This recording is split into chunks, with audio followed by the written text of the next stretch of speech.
It's August 11th on this Wednesday morning. Jesperson in with Hoyles Brooks. This is episode 170-something of Real Talk. Thanks for being here with us, whether you're live streaming us this morning or whether you're downloading this podcast later in the day. It's great to have you here with us. Coming up in just a couple of moments, the health writer in Canada, André Picard of the Globe and Mail. We're going to be talking about vaccine passports. We're going to be talking about COVID. We're going to be talking about long-term care and whatever else comes up. But first, let me remind you, this show is presented every time by the team at Bitcoin Well, the only publicly traded Bitcoin ATM company in the world, proudly based out of Edmonton, Alberta, providing advice, counsel, services when it comes to cryptocurrency, specifically Bitcoin.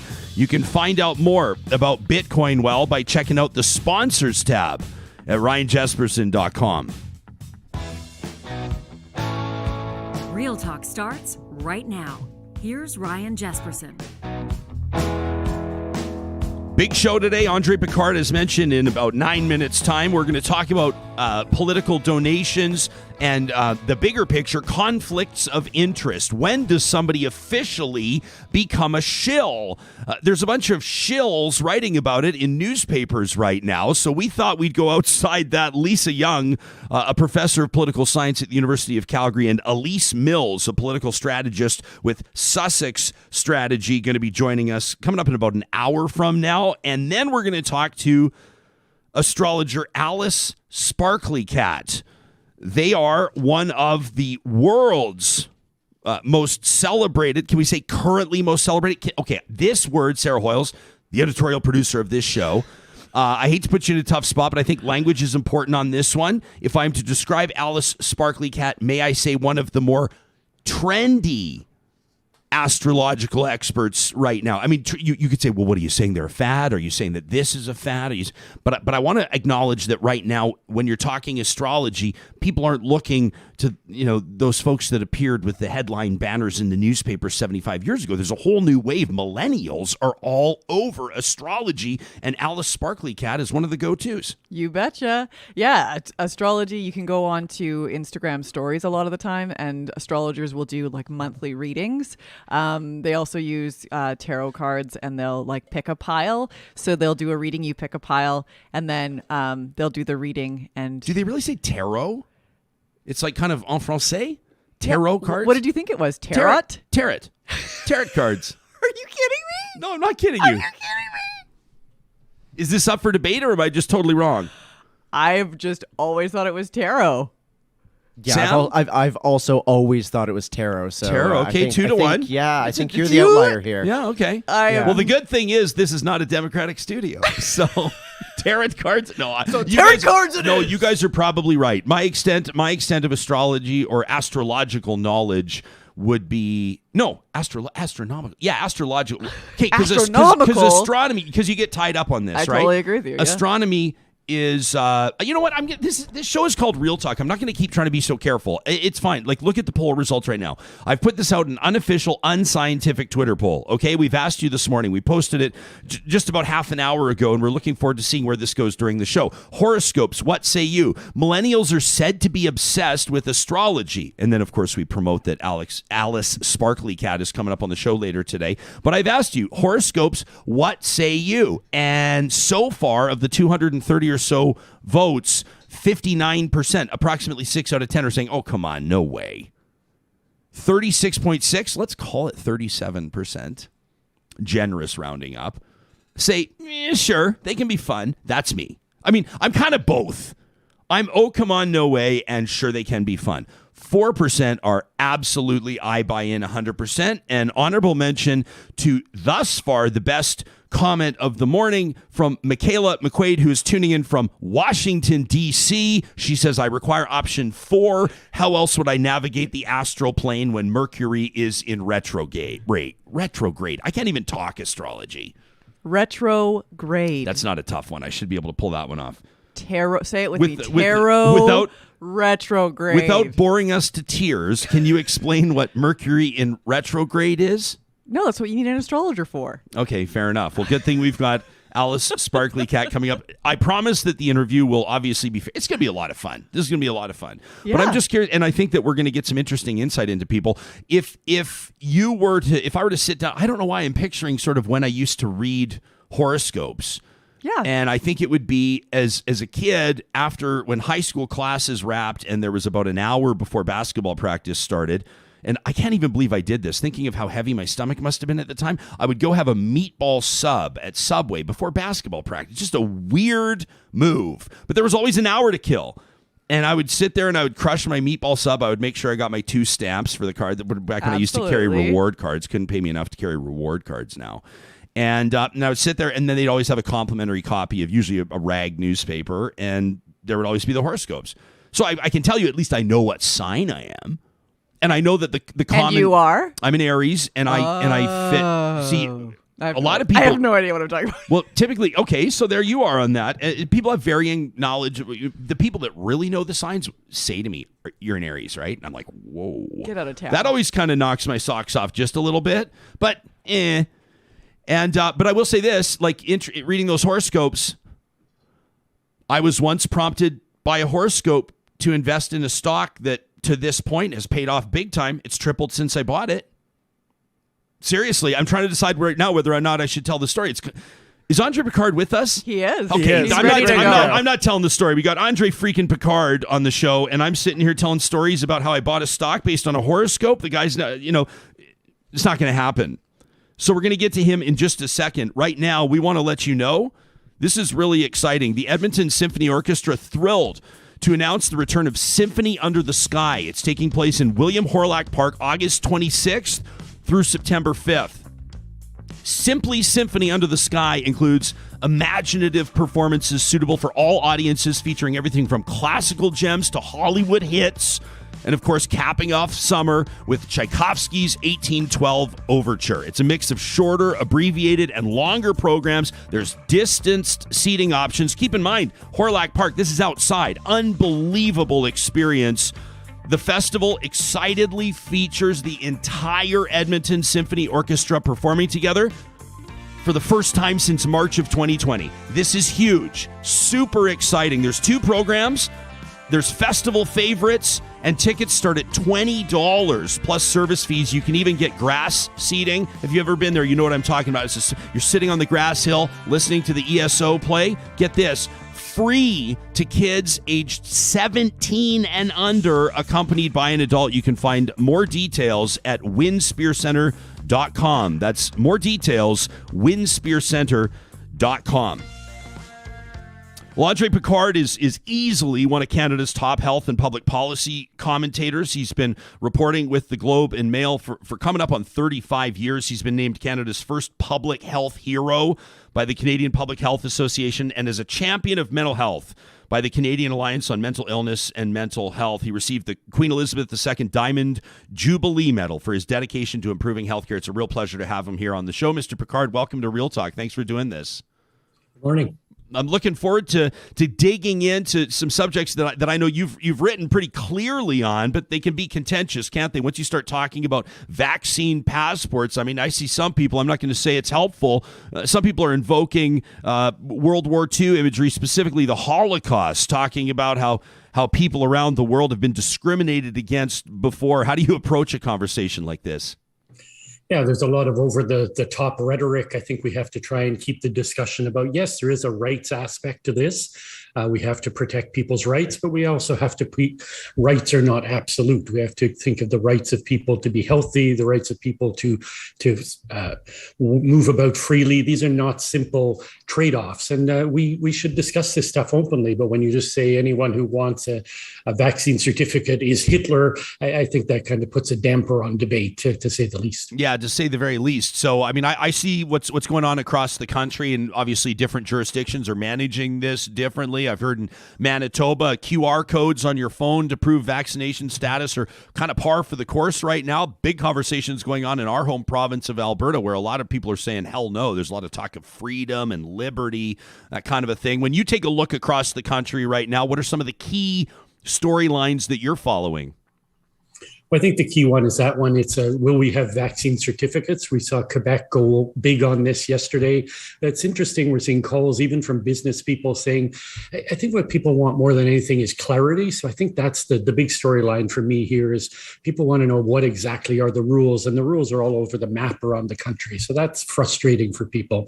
So, the vaccine certificates is a big issue. The Delta variant, we have to, on the science side, is concerning. It seems to spread a lot more readily.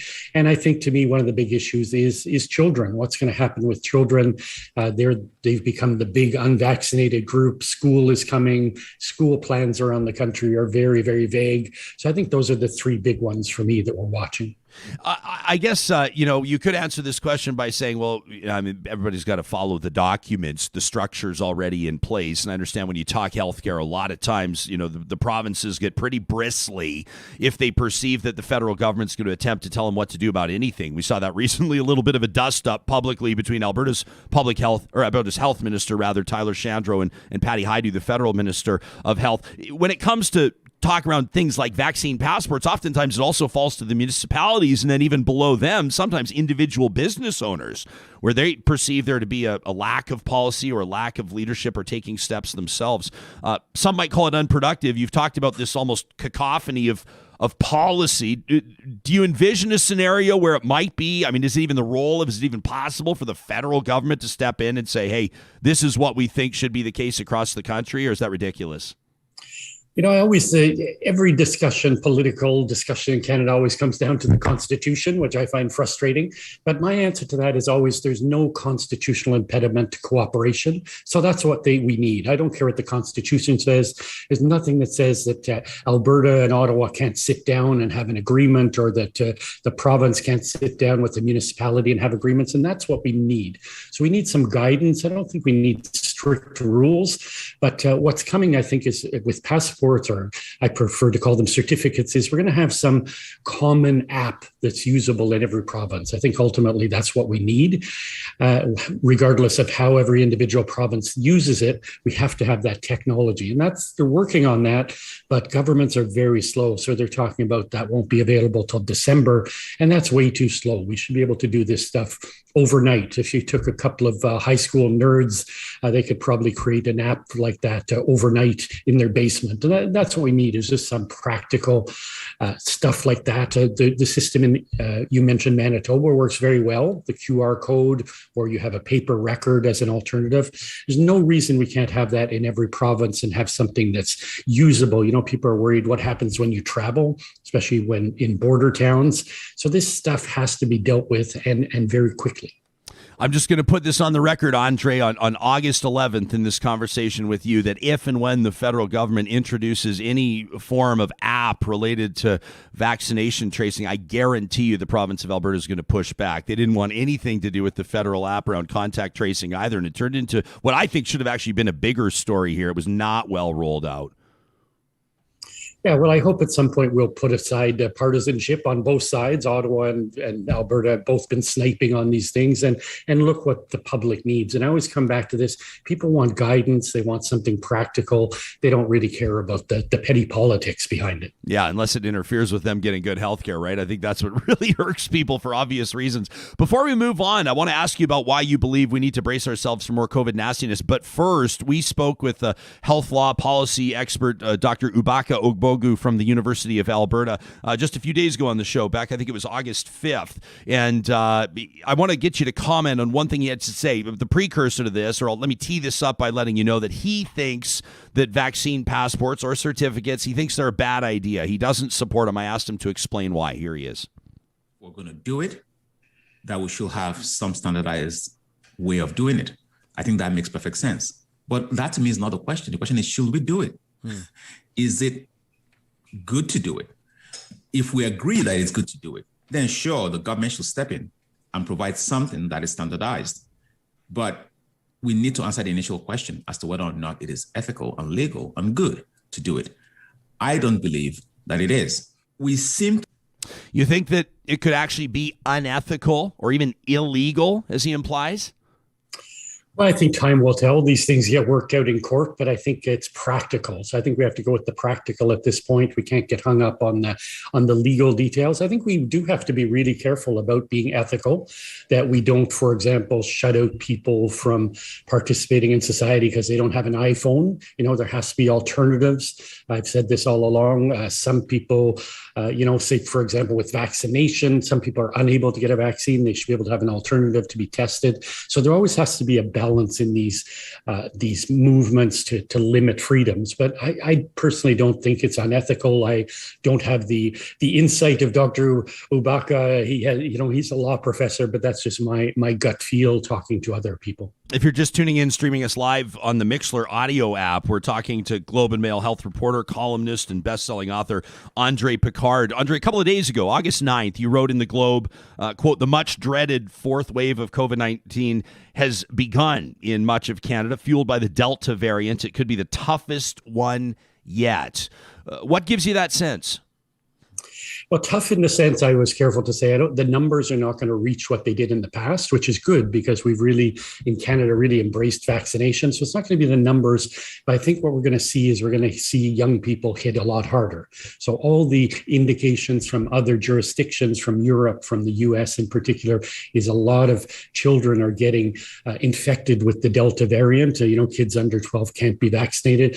And a percentage of them, a small percentage, but a concerning percentage, are getting very, very sick. So we're seeing, in Louisiana, in Mississippi, in Florida, the states with high caseloads of COVID, pediatric hospitals are literally overflowing. I was reading this morning that in all of Texas, there's 2 empty pediatric beds. So if there's a school bus crash tomorrow morning, what happens? This is serious stuff. It has repercussions. I think that's what we have to be cautious of. Andre, what do you think it is about young people? I realize that question makes us both sound pretty old, doesn't it? But we're seeing it. I mean, I've heard it from you, and I've also heard it from the so-called front lines. I was talking to somebody involved in hospital admissions that has a really clear sense of what beds look like in Calgary's hospitals right now, specifically the Rocky View Hospital, which is a huge Southside hospital. She said that ER and ICU is a real problem, and she reported exactly what you're telling us, that they're seeing more and more young people. It's not like the messaging hasn't been out there. It's not like nobody understands COVID-19. Is there that sort of bulletproof sense? What do you think it is? No, I think it's largely just math. They're the unvaccinated population now, so they're most at risk. We have this variant that spreads a little more readily. So kids are not at much greater risk than they have been throughout this, but we're just going to focus on them a lot more. There have been kids in hospital throughout this. Largely, they don't seem to be as impacted as adults, which is great. They have strong immune systems, et cetera. So what's happening with kids has been actually a blessing that they haven't gotten that sick, but we're just going to see a lot more focus on them now because older people aren't getting sick and getting hospitalized anywhere near the same rates as they were before. Yeah, I want to clarify, though, we're seeing numbers of COVID cases and more prominently in like 20 to 30-year-olds, which are people that have had access to vaccinations that for whatever reason have just decided to not get vaccinated. And we had some really interesting insight. Every week we ask a question of the week. Our research and strategy partners at Y Station help us out with that. And a couple of weeks ago, we took the temperature, how people felt around COVID-19 and, emerging out of it and provinces relaxing restrictions and things like that. And we asked people what they thought might be an effective way to convince the unvaccinated to get vaccinated. And it was some interesting insight. Very few people thought that it was worthwhile, an investment in another awareness campaign, billboards, online kind of stuff. I get the sense that people think if you haven't got the message by now, you're just choosing to not get the message. Would you concur? Well, I think, we know that there's a lot of different groups who are hesitant about vaccines for different reasons. I think we also know the most clear influence on anyone is their peers. So you really have to get into communities and you have to have peers just communicating these messages, especially in linguistic communities, for example.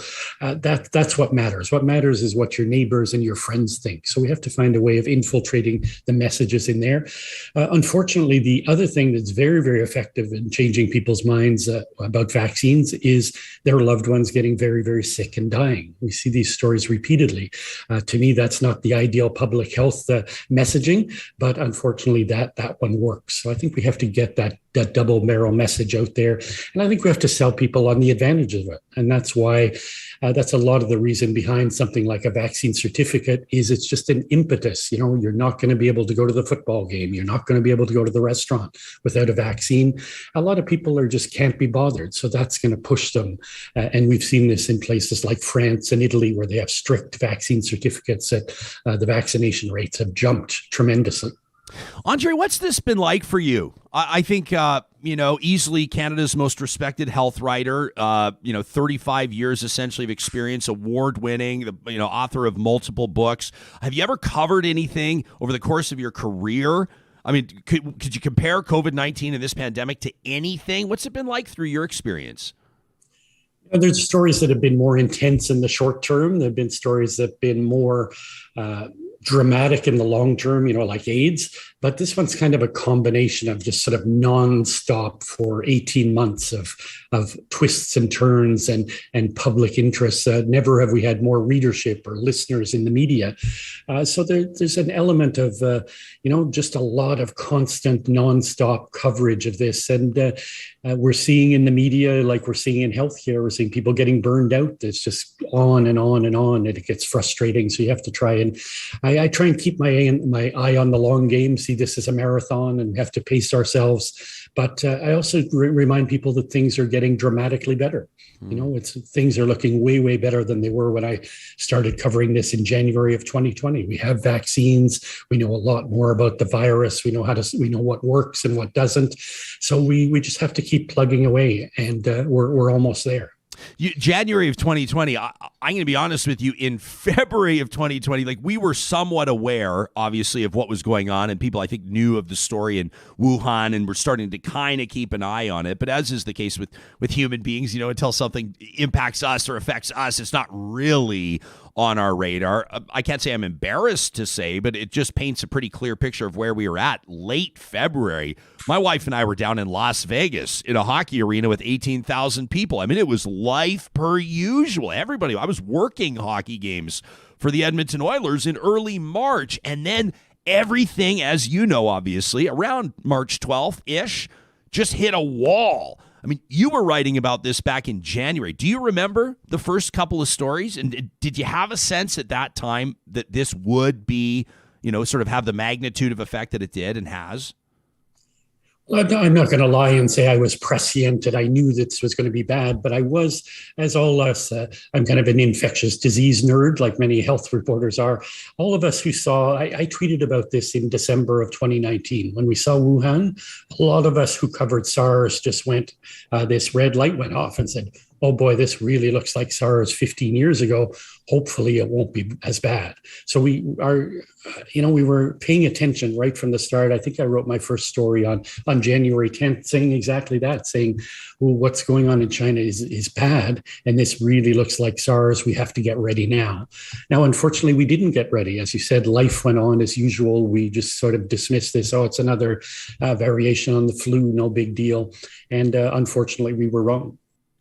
It's okay here if you want to defer to your colleagues on the Globe and Mail's political desk. That's fine. But I'm curious to know your take on, obviously, I won't say how much of an issue do you think COVID or pandemic response will be in this federal election that everybody's expecting? Because obviously I think the election will be about pandemic management and who Canadians believe is the best party to lead the country forward in its recovery. But what are you expecting to see on the campaign trail? Is this going to be all about COVID-19? And if so, what do you think might be the Liberal vulnerability, and what do you think might be a strength? Yeah, so I don't think the campaign will be all about COVID. I think it's going to be largely about how do we get out of COVID. Mm-hmm. So what's the post-COVID going to be? What's our health system going to look like? What's our economy going to look like? Are we going to invest in domestic vaccination production? I think we're getting really good hints in this period in the lead up to the election about what the Liberals are going to be talking about. We're getting all these announcements about vaccine plants, about childcare. So I think, the COVID is going to change everything in politics and the economy. So it's unavoidable. Personally, I don't think it's a good time for an election because of the fourth wave. I think it's going to make the pandemic discussion much more partisan, which is the worst possible possible thing that could happen. But I see from a point of view of a government, the lesson from around the world is it is a good time to have an election. It's really good for incumbents to go to the polls during a crisis. Unfortunately, that's the case, and I think that's why it's going to happen. Yeah, to state the obvious, if there is, heaven forbid, some big fourth wave that becomes a real problem, the timing of that election, I think, could really blow up in the Liberals' face. I do think they're taking a bit of a risk there. Oh, absolutely. But I think the risk is the trade-off is they look everywhere and say where there have been elections during the pandemic, it's been really good for the incumbents. And I think that's going to be ultimately what decides the makes them pull the trigger. Yeah. Andre, what do you think Canadians have changed their minds about or maybe come to appreciate more or maybe made more of a priority because of this pandemic? I know that some people would say they'd love to see more federal and provincial funding for labs and research labs across the country. That's been a big conversation, I know, especially around vaccine procurement. Some people may recognize that, better access for marginalized populations needs to be more of a priority. There's certainly an angle we could take on the opioid crisis through this. What are you picking up? You've got your finger on the pulse. I think a couple of things. I think people have, there's no question that the pandemic has hurt some groups much more than others. Working women have been the most affected by this pandemic, practically, and that's why we're seeing big childcare announcements in every province, almost, with few exceptions, federally. So I think that's a big one. We're going to have to deal with the changing workplace, the role of women in the workplace, and childcare is going to be a big discussion during this campaign. I think elder care. I hope that's going to be a big discussion during the pandemic. I wrote a book about elder care and how COVID exposed what a gross failure that is. We've had about 26,500 deaths in Canada, and 18,000 of those were among elders in long-term care. So we really have to fix that. I think a party that has a good plan to fix elder care, to allow people to stay where they want to stay in the community, stay at home, to fix long-term care so that it's not prison-like. I think a party that has a good message on that one is going to do very well. And then I think there's going to be, as you said, I think it's going to be a lot of economic discussion. I think the Liberals have made clear that the cornerstone of their economic recovery plan is going to be life sciences. So big investments in vaccine plants. And we've seen, I forget how many of those in the last 2 weeks. I think I counted up a couple of $1 billion worth in the last couple of weeks of new announcements, including a Moderna plant yesterday. So I think those are the biggies for me: elder care, child care, and life sciences. Yeah, I want to ask you more about your book in just a minute, Neglected No More. Let me ask you, on the vaccine procurement front, I know that was one that was very political. I think of an Alberta MP, Michelle Rempel-Garner, who speculated perhaps it was hyperbolic, but she speculated that Canadians may not be vaccinated until 2030. And I know a lot of people were upset to see that other countries were ahead of Canada in procuring vaccines. I'll note that this is a pretty privileged conversation, considering what vaccine access looks like in some developing nations right now. But overall, how would you assess how Canada fared on that front? I think there's no question we were slow to the party. We got a really slow start. It was really concerning in the early days, but we've caught up and then some. We have one of the highest vaccination rates in the world. So we took this policy of doing a large number of purchases of vaccines from multiple providers. I think ultimately we accidentally had a good program. I don't think it was planned. I think it was dumb luck that it worked out, and we have to do better. There's no question countries that produce domestically have dibs, and this is going to be more and more important in the future. So I think I think to a large extent we lucked out on vaccination, but again, it's one of those things where there was no perfect way of doing this. Every country has struggled in different ways, and I wrote from the beginning, I think we have to in this look at the long run. I remember writing in February when everyone was having hysterics about, we're never going to get the vaccine till 2030. Some of the comments you read, I was saying, I guarantee by the summer we'll be swimming in vaccine. We won't know what to do with it. Well, our fridges will be overflowing. And that's exactly what happened. I think a lot of this stuff was predictable if you read the contracts, if you looked at what happened in the rest of the world. So we tend to get hysterical about things that are self-resolving over time. I had an opportunity to talk to long-term care advocate Dr. Vivian Stamatopoulos a few days ago. Have you ever spoken to her? Yes, Dr. S is very well known in the community. Yes. Yeah, I mean, she is her. Can I say enthusiasm, her passion for it? I mean, she was like, it was incredible. I can't tell you how much I enjoyed the conversation, and her advocacy is fierce.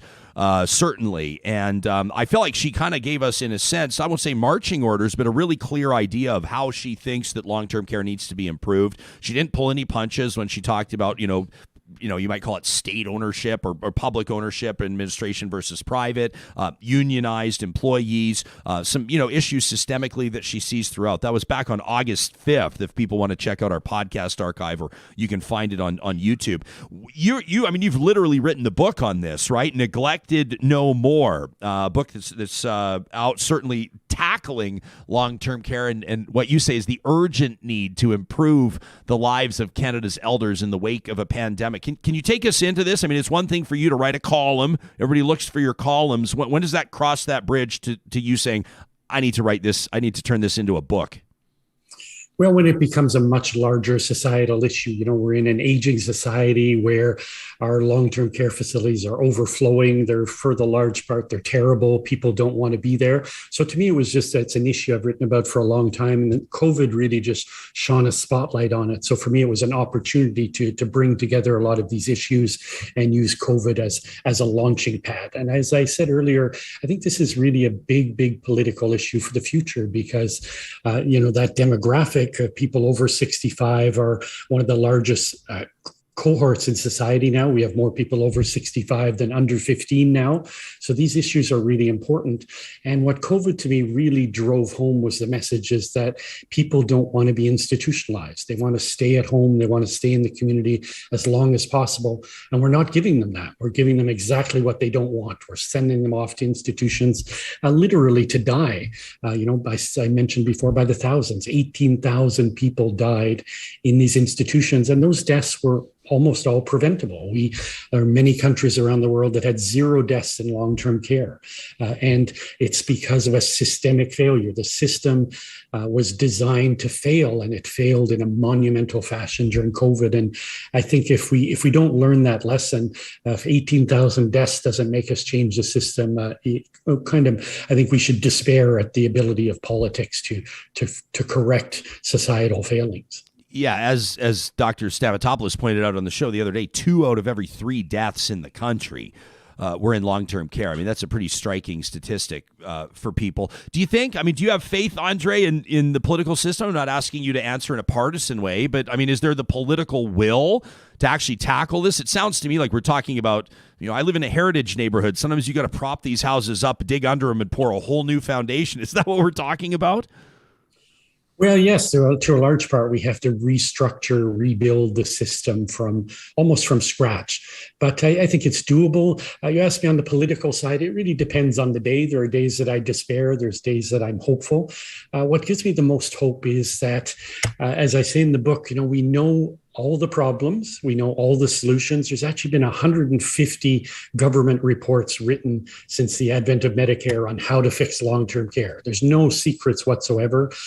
We have a lot of examples of excellent care homes. I always underline that. There's some great ones. And what we should be doing is scaling those up instead of repeating our failures. So all the problems are known, all the solutions are there, and we just have to act. So to me, there's a real opportunity for politicians to score a lot of points here by doing stuff that's pretty straightforward and simple. So that does give me hope. Yes. Andre, do you think that the current federal government, do you think that the Trudeau Liberals have closed the book on a national pharmacare program? I think one of the unexpected things that happened with COVID is pharmacare really fell down the list of priorities. I think we've seen it lapped by elder care. We've seen it lapped by child care, and pharmacare is sort of priority number 52 now instead of priority number 1 or 2. So I don't think anybody's closed the book. We're going to just have this creeping filling in of some of the spaces, hopefully, but a big central program is just, I don't think it's going to happen anytime soon. Before we thank you for your time, I want to note, by the way, guests always deserve a huge shout out when they join us on their vacation, and we're so grateful for that, Andre. We're going to let you get back to some well-deserved recharge time, but I have to ask you about Canada's opioid crisis. I happen to know here in Alberta, the numbers demonstrate the heartbreaking reality that in Alberta alone, we lose 4 people to an opioid overdose every single day. It's an absolute, people call it the other health crisis right now. The Alberta government has said one of the reasons it's moving on from a lot of its COVID restrictions is so it can focus more on this opioid epidemic. How would you assess this federally? I mean, you're a health writer. Where's your head and your heart at with what you're seeing? I think it's a reminder that, yes, COVID is important, but there are many other important issues, and opioids is really near the top of the list. It can never be in public health. It can never be an either or. We have to tackle both, and there's a lot of overlap here. We know there's a dramatic spike in deaths during COVID, and that's not surprising because the marginalized communities were affected by COVID, and that rippled over to the opioids crisis. So I think, again, it's an area where we know the problem, we know the solutions, and we just have to have some political guts to do things that are a little risky. Decriminalizing drugs, having safe supply, embracing harm reduction measures. These are things that make people uncomfortable, but it's not because that they make us uncomfortable that we shouldn't do them or that they don't work. The final thing I'd say about opioids is we really have some pretty nasty stereotypes. We think that the people who are dying are, all junkies, to use a horrible word, on the streets, and that's not the reality. Who's dying more and more are young people, in their 20s, young workers, construction workers, your grandmother. A lot of older people are dying of opioids because they're overprescribed. This is a pandemic that, like COVID, strikes people right across society in ways that we don't imagine. So we have to stop, turn our eyes away, I think, a bit from thinking this is all a street drug problem and realize this is a large epidemic across the big swath of society. André Picard, named Canada's first public health hero by the Canadian Public Health Association. He's been a huge part of the Globe and Mail's team since 1987, the author of 5 best-selling books, including Neglected No More. Andre, thanks so much for making time for us today. To speak frankly, it's been an honor to talk to you. Oh, thank you. It's been a pleasure. You bet. You can read Andre's work, of course, by subscribing to the Globe and Mail, which we encourage you to do, just like we do here at Real Talk. We love to support great journalism. The Pinnacle International Triathlon event is coming to Edmonton. That's right. The World Triathlon Championships from August 20th through 22nd are on their way, and you can check it out all online at edmonton.triathlon.org. I'm really excited to point out this morning, if you go on the website under legacy programs, you're going to see this Tri-School. How cool is this? So they've got a goal of providing 10,000 young people the opportunity to participate in their first triathlon. They're encouraging active living. They've been hosting international events for more than 20 years, WTS Edmonton, so they know what they're doing. Their passion for triathlon continues to grow each year, and they know a big part of that is the next generation of triathletes.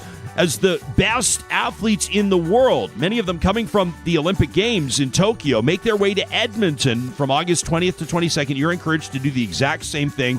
You can check out the information around the variety of events for all ages and all skill levels. There's limited spots, but registration's open right now at edmonton.triathlon.org. A big shout out to our friends at the Dairy Queens of Northwest Edmonton and Sherwood Park. They let us know in July. They said August is going to be big for us. It's a meaningful promotion for us. Every child matters. Every cone counts.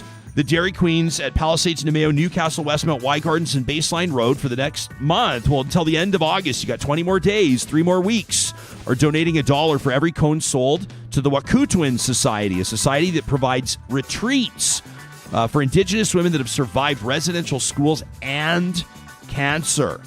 Retreats where they can get their mental and physical and spiritual well-being to a point where they can return to their communities in leadership roles. It's such an inspiring reality at the Wakudoan Society. You can learn more online. And, of course, go visit our friends at Dairy Queen. Also, a reminder that Athabasca University has all of the other elements of your life potentially returned to in person. At least some of them are easing there. Doesn't mean that your online schooling has to change. They've been doing this for years. They are Canada's online university, which means they're well equipped to explain exactly how you can better yourself without leaving the comfort or the convenience of your own home and your own timeline. You can learn more about how AU works, including their programs and courses, at athabascau.ca.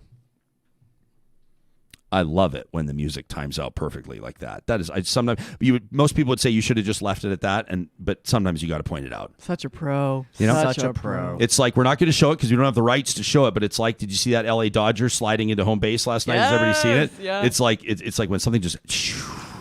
If you have not seen it, just basically Google Dodger slide and you'll see it. And if you have seen it, you know exactly what I'm talking about.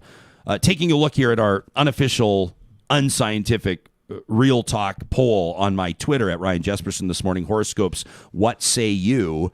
We're about 50, call it 45, 50 minutes away from checking in with Alice Sparkly Kat. Millennials said to be obsessed with astrology. We're going to find out why. We've asked you how you feel about it. And to this point, with about closing in on 350 votes, 56% say, come on, no way. 40% say, yeah, sure, they can be fun. And 3.5% of respondents absolutely buy in 100%.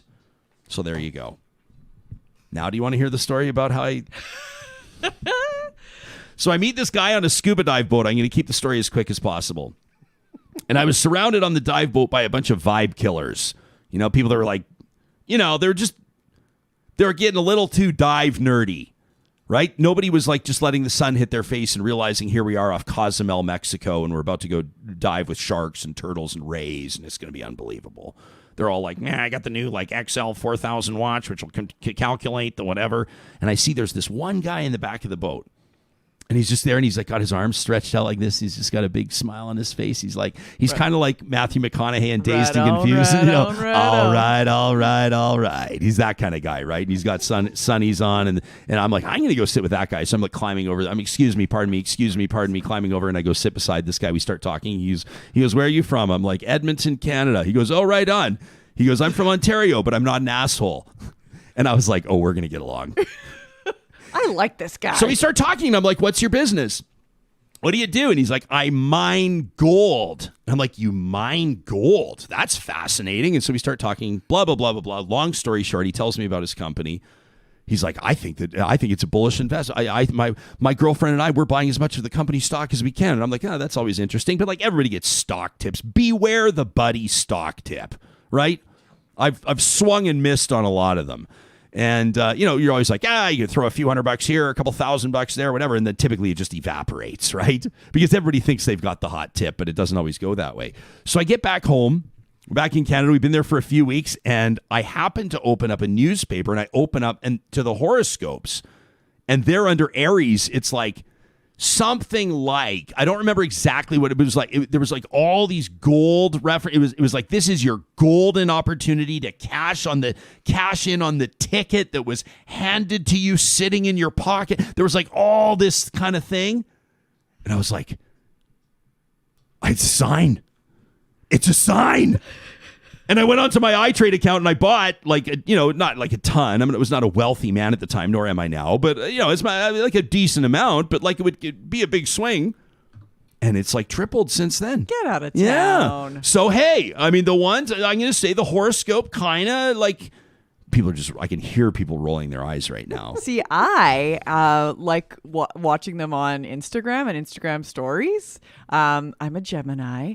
And so I like watching my Gemini like monthly, like what's going to happen this month. And when I was applying for this job, yes, it said that, there's going to be this is going to be a fantastic opportunity. Great opportunity is coming your way, yada, yada, yada. Yeah. And then bada bing, bada boom. And then that fell apart. You wound up here. Some random guy says, I'm just going to say, and I knew we were going to get a comment like this, and it's a fair comment. Says, I'm just going to say that people who get really nerdy, geeky about things like equipment, that's their way of having fun. Absolutely. Absolutely. I'm super nerdy and geeky about if you talk to me about, people always walk in unsuspectingly and they're like, hey man, you in a hockey pool? And I'm like, oh buddy, 25 years and running, live drafts in Kelowna every year, poker tournament with a silver bracelet, golf tournament with a green jacket, like keeper teams, farm teams. We are like over the top nerds.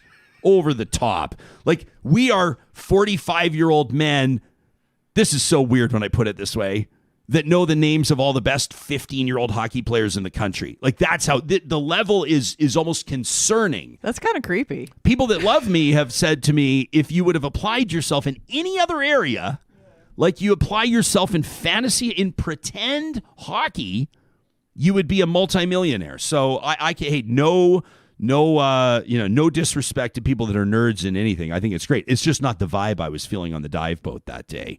I needed a little sun on my face. I needed to be with the all right guy, if you know what I mean. Hoyles, you put this tweet on my radar, which is absolutely phenomenal, from Grant Horwood yesterday, and you sent it to me. To your credit, you get to be the the hipster on this one. Like, you sent this to me before it had 3,200 likes. Yeah. Can I read it? Yeah, this is amazing. it's a bit of a novel, but yeah, go for it. It's a bit of a novel, but I think it's worth it. And we have a bit of time before we check in with, I'm looking forward to this, Dr. Lisa Young, a political scientist, and Elise Mills, a political strategist, on when does a professional become a shill? When is there a conflict of interest? You know what all of this is prompted by, obviously, right? Dr. Joe Vipond, who's leading some of these demonstrations in Calgary and Red Deer and Edmonton about the province, essentially, whatever word I use is going to be editorializing. I was going to say abandoning COVID restrictions. You could say moving on from COVID restrictions, dropping COVID restrictions, lowering, halting, easing up on, it's not pressing pause. It seems to me that every person I talk to in real life says there's no way they're going back on this. I mean, it doesn't matter what happens. They're not going back. I say, well, see, I hope not. I hope not. I hope it indicates that we're going to be okay, right? So Matt Wolf, who's basically Jason Kenney's, what is he? He's his executive director of issues management. He's his chief pit bull. He's his online attack dog. He's going after the doctor and saying, you donated to the NDP a bunch of times, you're a shill. So we ask Vipond about it. And he goes on the record and basically says, in one sentence, I'm a shill if they pay me, not if I donate. And welcome to democracy. Then CTV Calgary picks it up. People don't like how CTV Calgary covers it, namely that they said, doctor criticized for this, and they didn't mention that the criticism's coming from Jason Kenney's guy, right? Then people start to push back on CTV. CTV follows up with a report, I think it was yesterday or the day before, about how now people are concerned at how the government and issues managers and press secretaries are conducting themselves, like bullies, like trolls.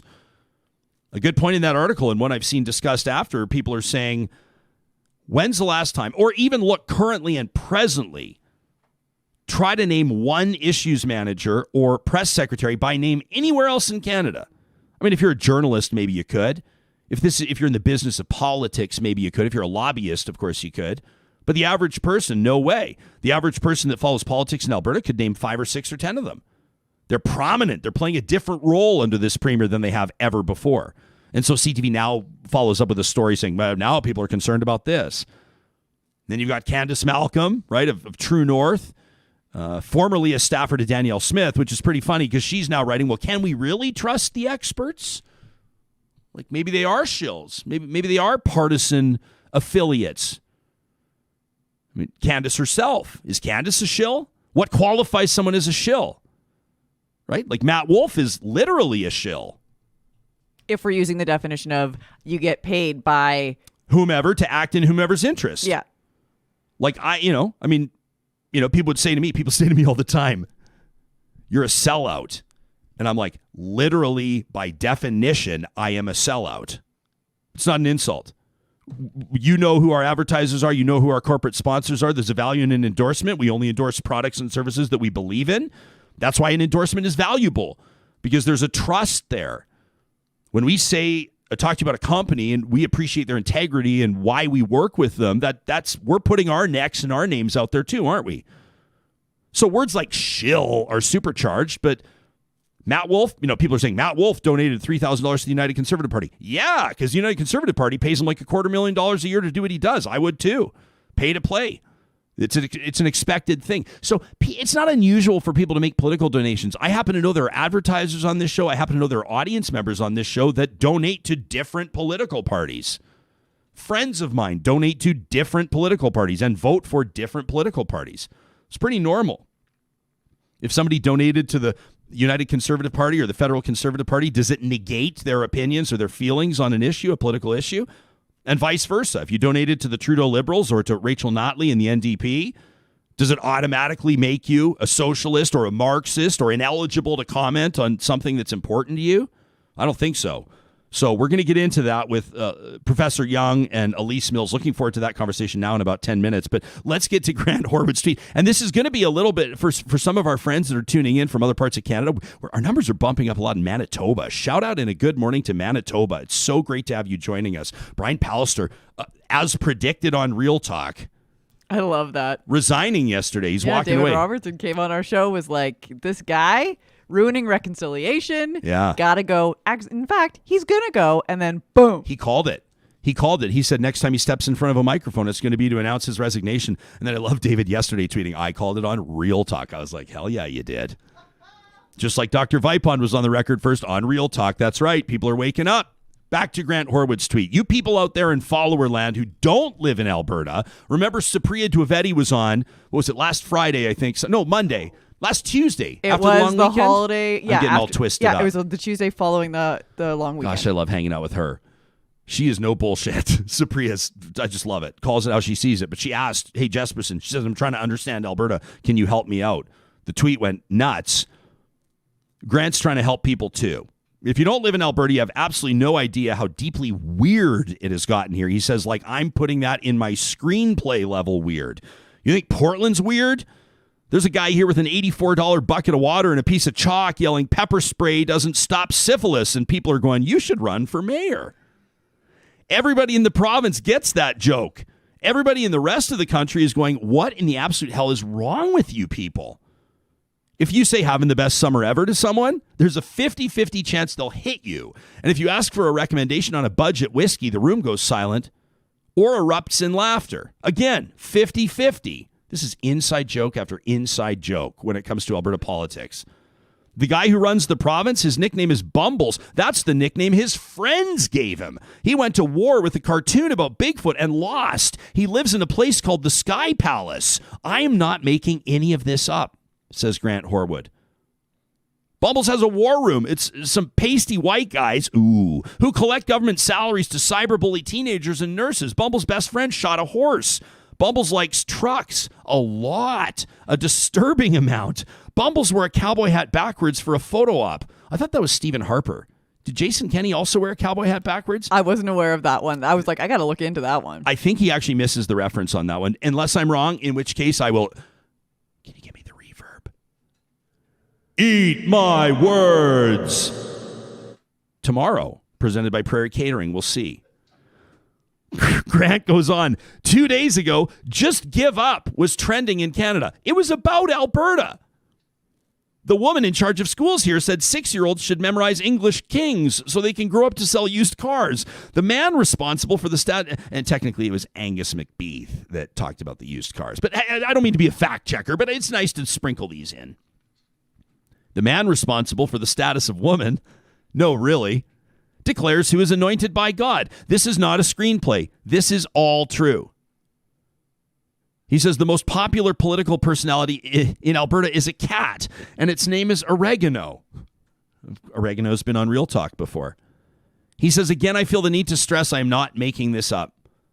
And then for those of you that are watching this on YouTube, Grant says, or if you're streaming us right now, or if you're listening on the podcast, you can just check him out at GB Horwood on Twitter. He says, remember the $84 bucket of water and chalk and syphilis pepper spray tweet from before? Here's a cartoon of the cat Oregano with that bucket and that chalk. And I don't know how to explain that. If you live in Alberta, this makes sense. In Alberta, the plan is to teach kids how to program computers by having them write code on paper with a pen. They will grow up to be used car salesmen. The guy who runs this province probably cheated in the election. He's under investigation for it by the RCMP. He also wants to replace the RCMP with his own police force. This, of course, is a complete coincidence and concerns no one here at all. That by Grant Horwood. Not that far off, actually, from literal state of affairs. I feel sick. As I retweeted it out last night, I simply said, we laugh so we don't cry. Mm-hmm. There you go. Every Wednesday, it is our absolute honor to take a trip out to the mountains, so to speak, to break up the week with a trip to Jasper National Park. We call it MyJasper Memories, and it's presented by our very good friends at Tourism Jasper. This week, we're taking you out on the water. A big part of any Jasper getaway has got to be getting out on the water. And I know that we're going to get a whole bunch of paddling stories out of this, which I'm really excited about. Let me say right off the top, if you're going to send us videos, memories, photos on Instagram or Twitter, make sure you hashtag MyJasper and Real Talk RJ. We want to get into the secrets of the lake today. This is super cool. Beneath the crystalline waters of Patricia Lake lies a hidden piece of Jasper's history. During the Second World War, Patricia Lake was home to a covert construction project. So classified that even the builders didn't know what they were making. The goal was to build an aircraft carrier for the Allies out of wood, pulp, and ice. It was codenamed Project Habakkuk. And today, the wreck can be explored, the bones of it, by experienced divers. Mark my words, I will be out there. Or you can go to the Jasper Yellowhead Museum and Archives to learn the fascinating and little-known story behind this project, including its termination in 1943 when the project was deemed no longer necessary. The fully operational vessel was stripped of its reusable parts, and it was sunk to the lake floor. If you're looking for an amazing scenic gem to have a picnic, to explore, Patricia Lake as well as the nearby Pyramid Lake are both incredible options. Pyramid Mountain looms nearby, and certain spots even have fire pits and beaches and tables that you can use. You can learn more about this. The team at Tourism Jasper does an amazing job at jasper.travel/real talk. You can also check out our past features from every week. And every week we love to feature an audience member's Jasper memory as well. And a big shout out today. Check this out. This is absolutely stunning. This tweet, and we received it again. So the hashtag MyJasper and Real Talk RJ. This is Catherine, who says, this is us canoeing on Pyramid Lake with me and my love before the pandemic. Look at this. They're out on Pyramid Lake. Absolutely amazing experience. The sun hitting her face like that. Look at the reflection in those aviators. I can almost hear the water lapping up against the canoe. Can you? An amazing MyJasper memory. Thanks to those of you that send them in. We look forward to seeing what you have for us this week. So we'll talk in a few minutes about when a conflict of interest exists when it comes to partisanship, when it comes to affiliation, things like. And it's not. Let's be honest as well. I mean, I can remember one of the very first guests on this show. She was here with us in the first week, columnist Licia Corbella. And you could call her, and she certainly wouldn't flinch. I think she would describe it as accurate. You could call her a conservative columnist.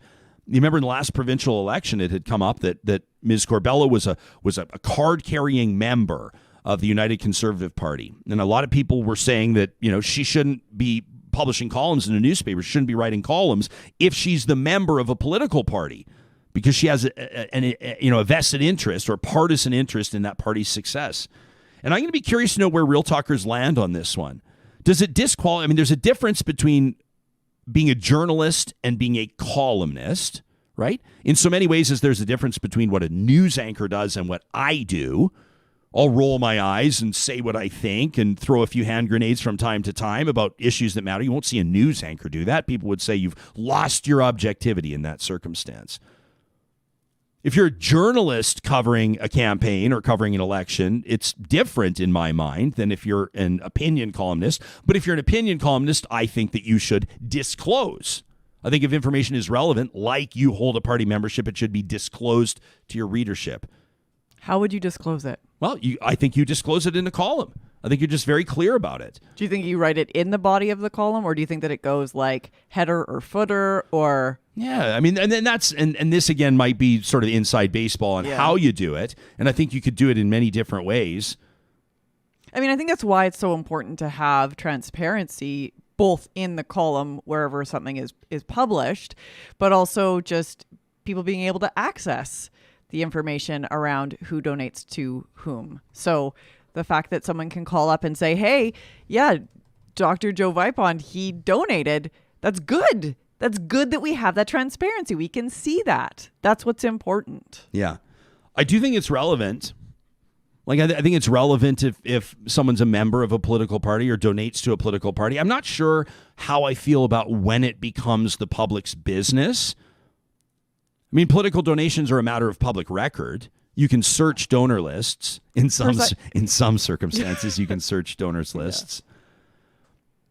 We will note that, of course, many of you will be listening to the show later in the day on this Wednesday, or perhaps in the days and weeks to come. We know a lot of you are enjoying summer vacations right now, and you'll be catching up on this. So some things develop as we're live putting this show out, and that includes these demonstrations across the province of Alberta right now. Information pickets, they're calling them, in a ton of communities. Brooks, Calgary, Camrose, Drayton Valley, Edmonton, Fairview, Fort McMurray, Grand Prairie, High Level. Is he going to read them all? Yep. High Prairie, Jasper, Lethbridge, Medicine Hat, Red Deer, St. Paul, Stony Plain, Strathmore, Ponoka, Wainwright, and Whitecourt. Information pickets, they're calling it a day of action. And the finance minister has, Travis Taves, just now in a statement, quote, we must continue to find efficiencies across the public sector. It's an essential piece to restoring fiscal health and ensuring sustainable public services. You'll remember, what was it, a couple of weeks ago, maybe a few weeks ago, the finance minister floated a specific number. When you start talking about it might have to be a 3% cut. When you start throwing specific numbers out in public, it's interesting, right? When you talk to politicians, and for that matter, labor representatives, union reps, a lot of times when you're curious to pick their brains on where negotiations are at, they'll often say, we're not going to negotiate in public. Typically, that's what happens, and for obvious reasons. Makes the job way more difficult. We're not going to negotiate in public. I think it's just respectful. Right? I agree, too. So it's always remarkable. It's always interesting when all of a sudden a number is dropped in front of the public. I remember I was talking earlier, this was before you came on the show. This was like in the first few months type thing. And someone had asked, I don't remember exactly how it came up, but like, what would you do? What would you do with the nurses right now?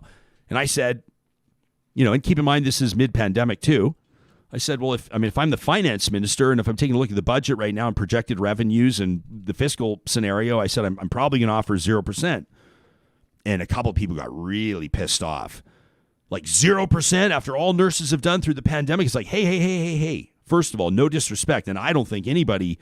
Well, I don't know if I deserve to say that, but let's say we are among the people who have indicated enormous respect for healthcare workers.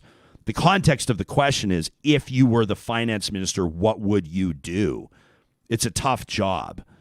And I think that 0% you would probably argue is fair. We're in a tough spot right now. They would make the argument that we haven't had a raise in a long time. And this is BS, and what about cost of living, and what about all these other things? And they would have compelling arguments. And so these probably start with the province saying 5% cut, and they probably say 6% raise, and then the province maybe publicly says 3% cut, and then they come back and say, screw you guys, inflation, 2.5%, and then they go 0, and then both sign off.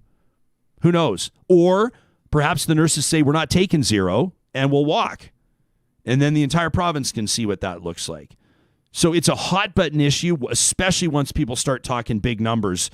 We'll kick off with that in just a second with Professor Lisa Young and Elise Mills. Right now, we wanted to remind you of a note that we received from our friends at Park Power. I really appreciated this.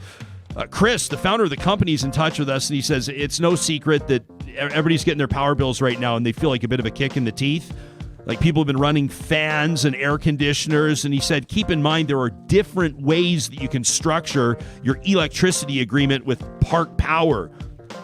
He says, we're currently offering flexible fixed rates for electricity on 1- and 3-year terms, so you can get your peace of mind, but you're never locked in. You can switch rates, you can cancel anytime. You're in the driver's seat at parkpower.ca, internet, electricity, and natural gas. If you sign up, make sure you use the promo code 2021-REALTALK. That gets you $70 off your first bill. they'll essentially buy you dinner for coming and bringing your business over to Park Power. It's easy. It takes just a few minutes on the website. The team at Local Waste, they're getting excited, I know, just like we are, for a couple of days from now. Trash Talk coming up. It's always a highlight of the week. You can send us your rants. The shorter the better, by the way, to talk@ryanjesperson.com. Local Waste has been in the garbage and recycling management game for a quarter century. They love doing garbage math. What's that? They say often you get in these contracts, they hear it from their customers or potential customers, partners all the time. They say these massive, complicated, liquidated damages costs when people try to break a waste contract. He says, like, there are better ways to do it. Mikkel, the CEO over there, says, we love helping people get out of bad contracts. They will fight for your business at no cost to you. You can learn more at localwaste.ca. All right, let's talk politics. We're going to jump right into this. When does somebody cross the line? When do you officially become a shill? What does it take? What does the public deserve to know? When do conflicts of interest arise, and how should we respond with regards to processing opinions, reporting, and public action?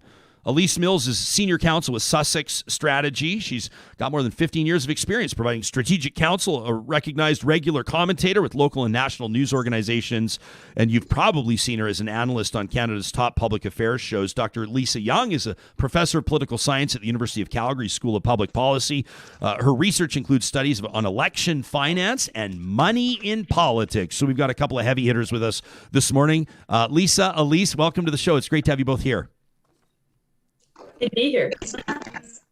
Elise, we'll work on your audio. Sam, do we have a pretty clear connection? I just want to make sure we'll be able to hear everything she says. Why don't we start with you, Dr. Young? When does a conflict of interest arise? You know the background to this story. Dr. Joe Vipond, a physician and an activist out of Calgary, being criticized by the Premier's staff for making donations to the NDP. They essentially say that, he's a shill. What's your thought?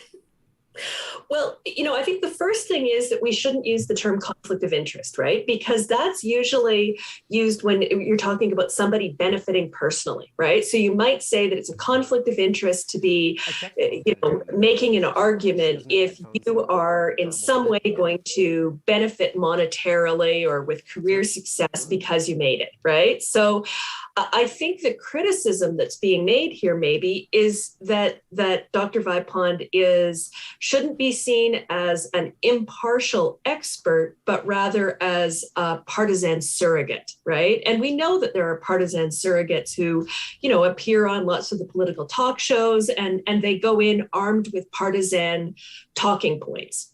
And so, I think the idea here that by virtue of having given some money to a party, you're necessarily a partisan surrogate is actually pretty problematic. I don't think there's much to that.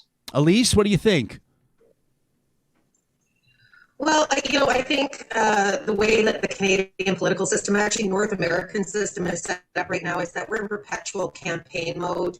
It's hard, I think, for anyone that wants to involve themselves in a meaningful way and sort of play the long road of building out important pieces of policy or participate in an ethical and moral level in the sense of Elise, I'm so sorry to cut you off.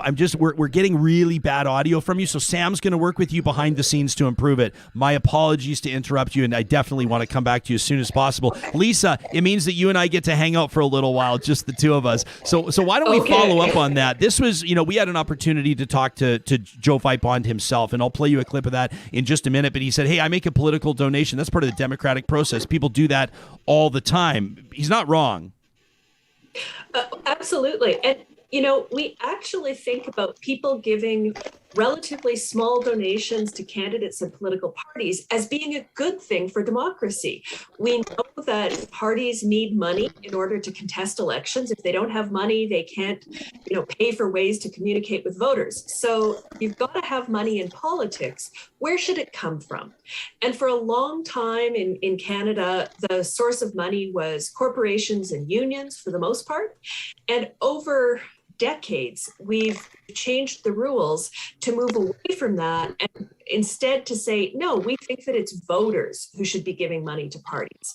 And in fact, at the federal level and in most Canadian provinces, we're so committed to that idea that we want people to give small contributions to parties and candidates that you get a tax credit when you do that covers a lot of the cost of the first couple of $100s of a donation. So there's nothing inherently bad about giving money to a party or a candidate.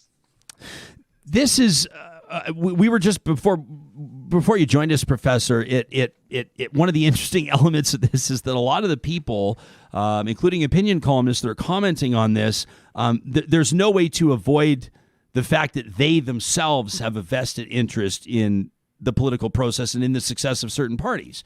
There are political columnists that hold party memberships. There are political columnists that are recognized for either being adversarial or supportive of a provincial or federal government. Is that problematic for you? Is the general public, and I don't mean this as an insult to the general public, but does the general public differentiate enough between journalists and columnists? I think we've got a ways to go, especially, because the media environment is changing so remarkably, right? It used to be when I first started teaching, 25 years ago, I could say to students, when you open up the newspaper, there's a couple of pages that are the opinion pages, and you should expect that to be people's opinions, whether it's columnists or, people writing in, doing their own op-eds and so on, or the editorial board. That's opinion, but you'll find facts reported in the rest of the newspaper. Now, because the media environment has changed so much, it's a little bit harder to draw that distinction. But, I think it's not. We expect columnists, and people writing opinion pieces to have opinions to come from a particular place. If we start to suspect that they're just taking the talking points from a party, then really what are they contributing? At a certain point, you really do want them to disclose those kinds of connections. Are you comfortable with the structure right now of political donations? There are limits on how much an individual can contribute. There are limits, and in some cases, non-starters with regards to how parties or even how legislation approaches things like union or corporate donations. I totally 100% agree with you. It is impossible to remove money and, for that matter, influence from politics. It's all. It's kind of the same thing if we're being honest here. But what's your assessment of how that's all structured? There is no perfect system. That's the first thing I'm going to say. I think, any source of money in politics has issues that are associated with it.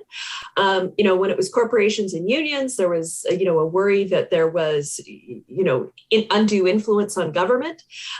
So we've moved toward individual contributions. There's a lot to be said for that.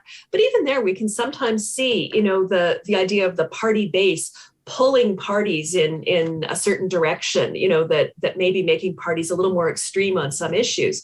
But, given the alternatives, I think there's a lot to be said for, the way that we've structured this in Canadian provinces and nationally.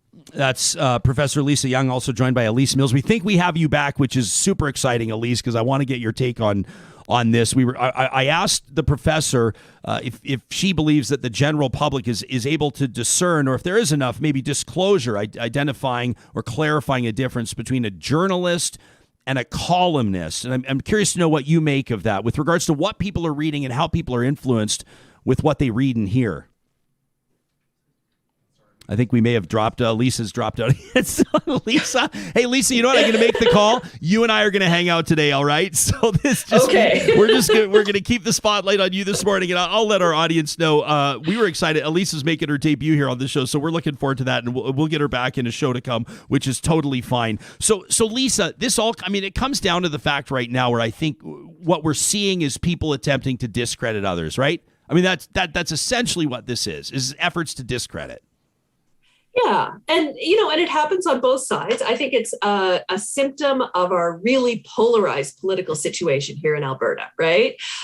You see these kinds of, accusations thrown in both directions. And, what I would say to people who are paying attention to this is that we all need to be, critical thinkers when we hear these kinds of claims. So when somebody, gets up to say something about an important public policy issue, we should ask ourselves a whole series of questions.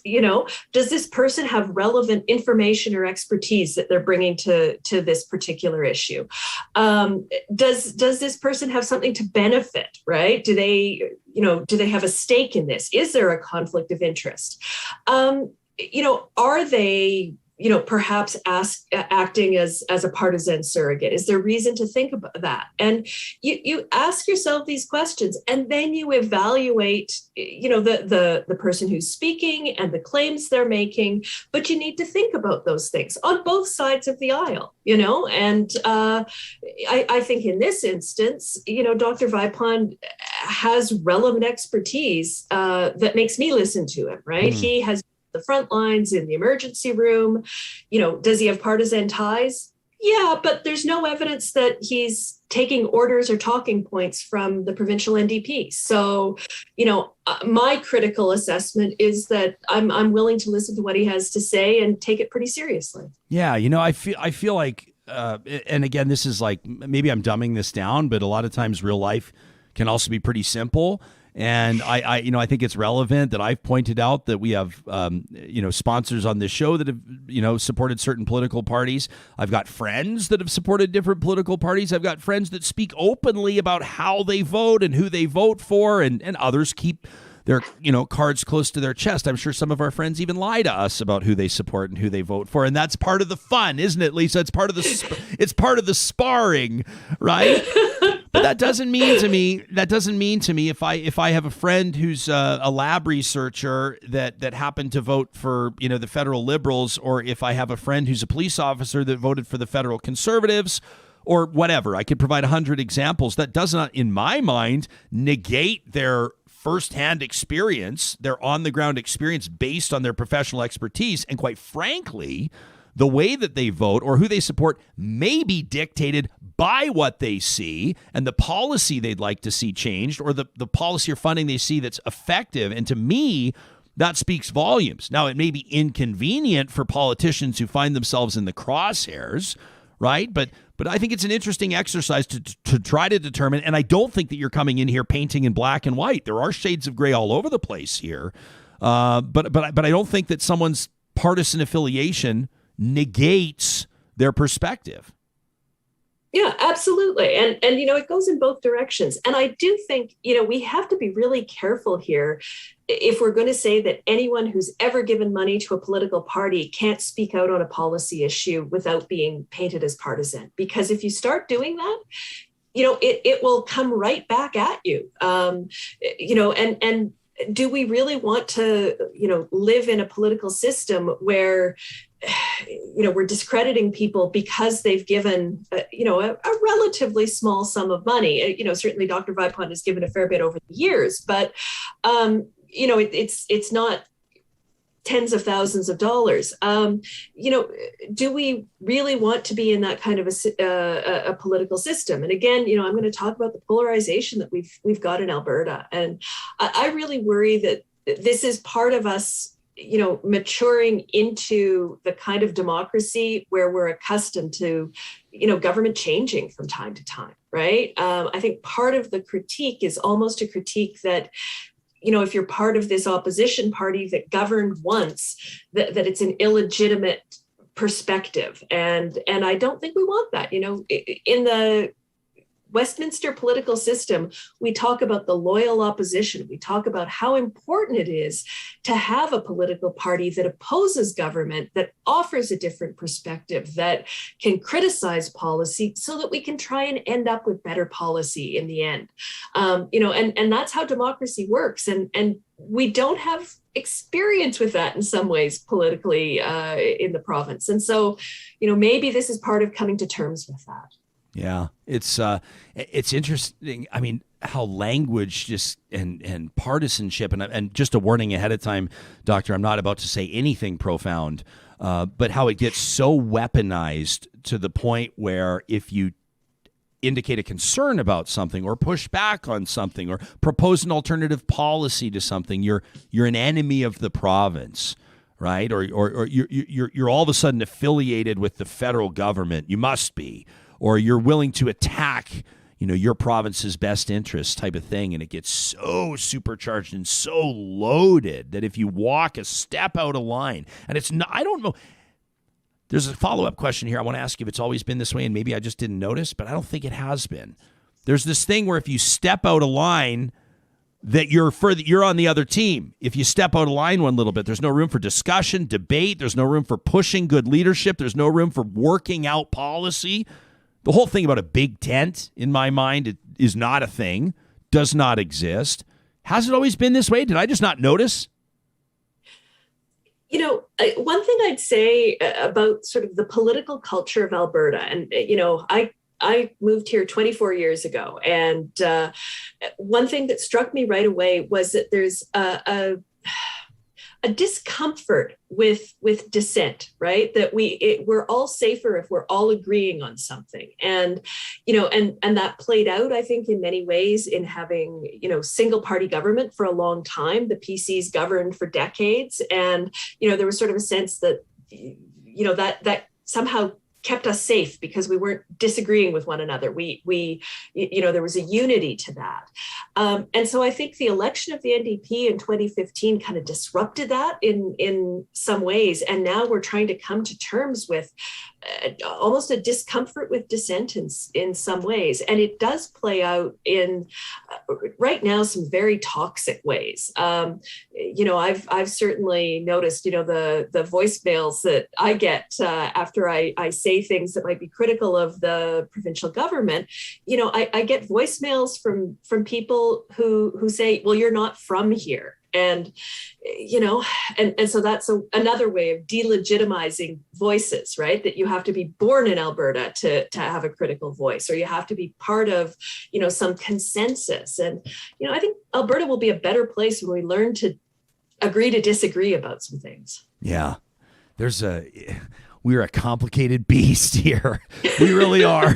Although, you know what? Maybe I've lived in other provinces, sure, but Ontario and BC specifically. But I'm sort of and here I go. Let me perpetuate it for you, a born and raised Alberta boy. But I say that in a way that is also very welcoming. I mean, I look at some of people who I recognize as incredible Albertans. One of them, moved here with his family from Somalia within the last 15 years. One of the greatest Albertans I know. So, I mean, it has nothing to do with any of that. But that's my frame of reference, right? My frame of reference, I grew up, Ralph Klein was my mayor. I grew up in Southeast Calgary, hanging out with Preston Manning's kids. I mean, like these are my frames of reference. So it forms my opinion about this.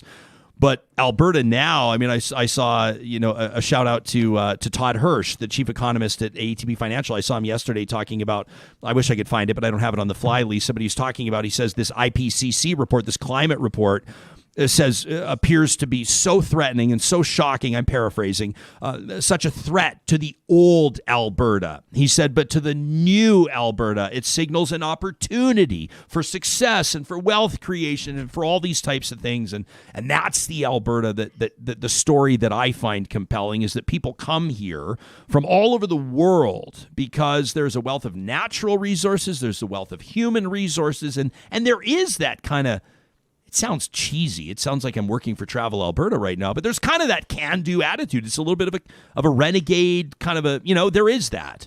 And I think that's a positive if properly channeled. And then I think that there's also some embarrassing stereotypes that are being perpetuated right now. And I wonder what the rest of Canada thinks, quite frankly, sometimes. Yeah, so do I. Yeah. Lisa, you mentioned these voicemails that you get.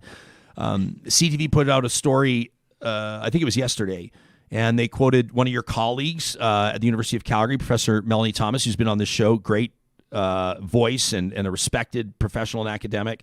They quoted several people, Professor Lindsay Tedds, the economist, as well, and they implied or clearly stated that if not threatened, it's been suggested to them that they should basically muzzle themselves.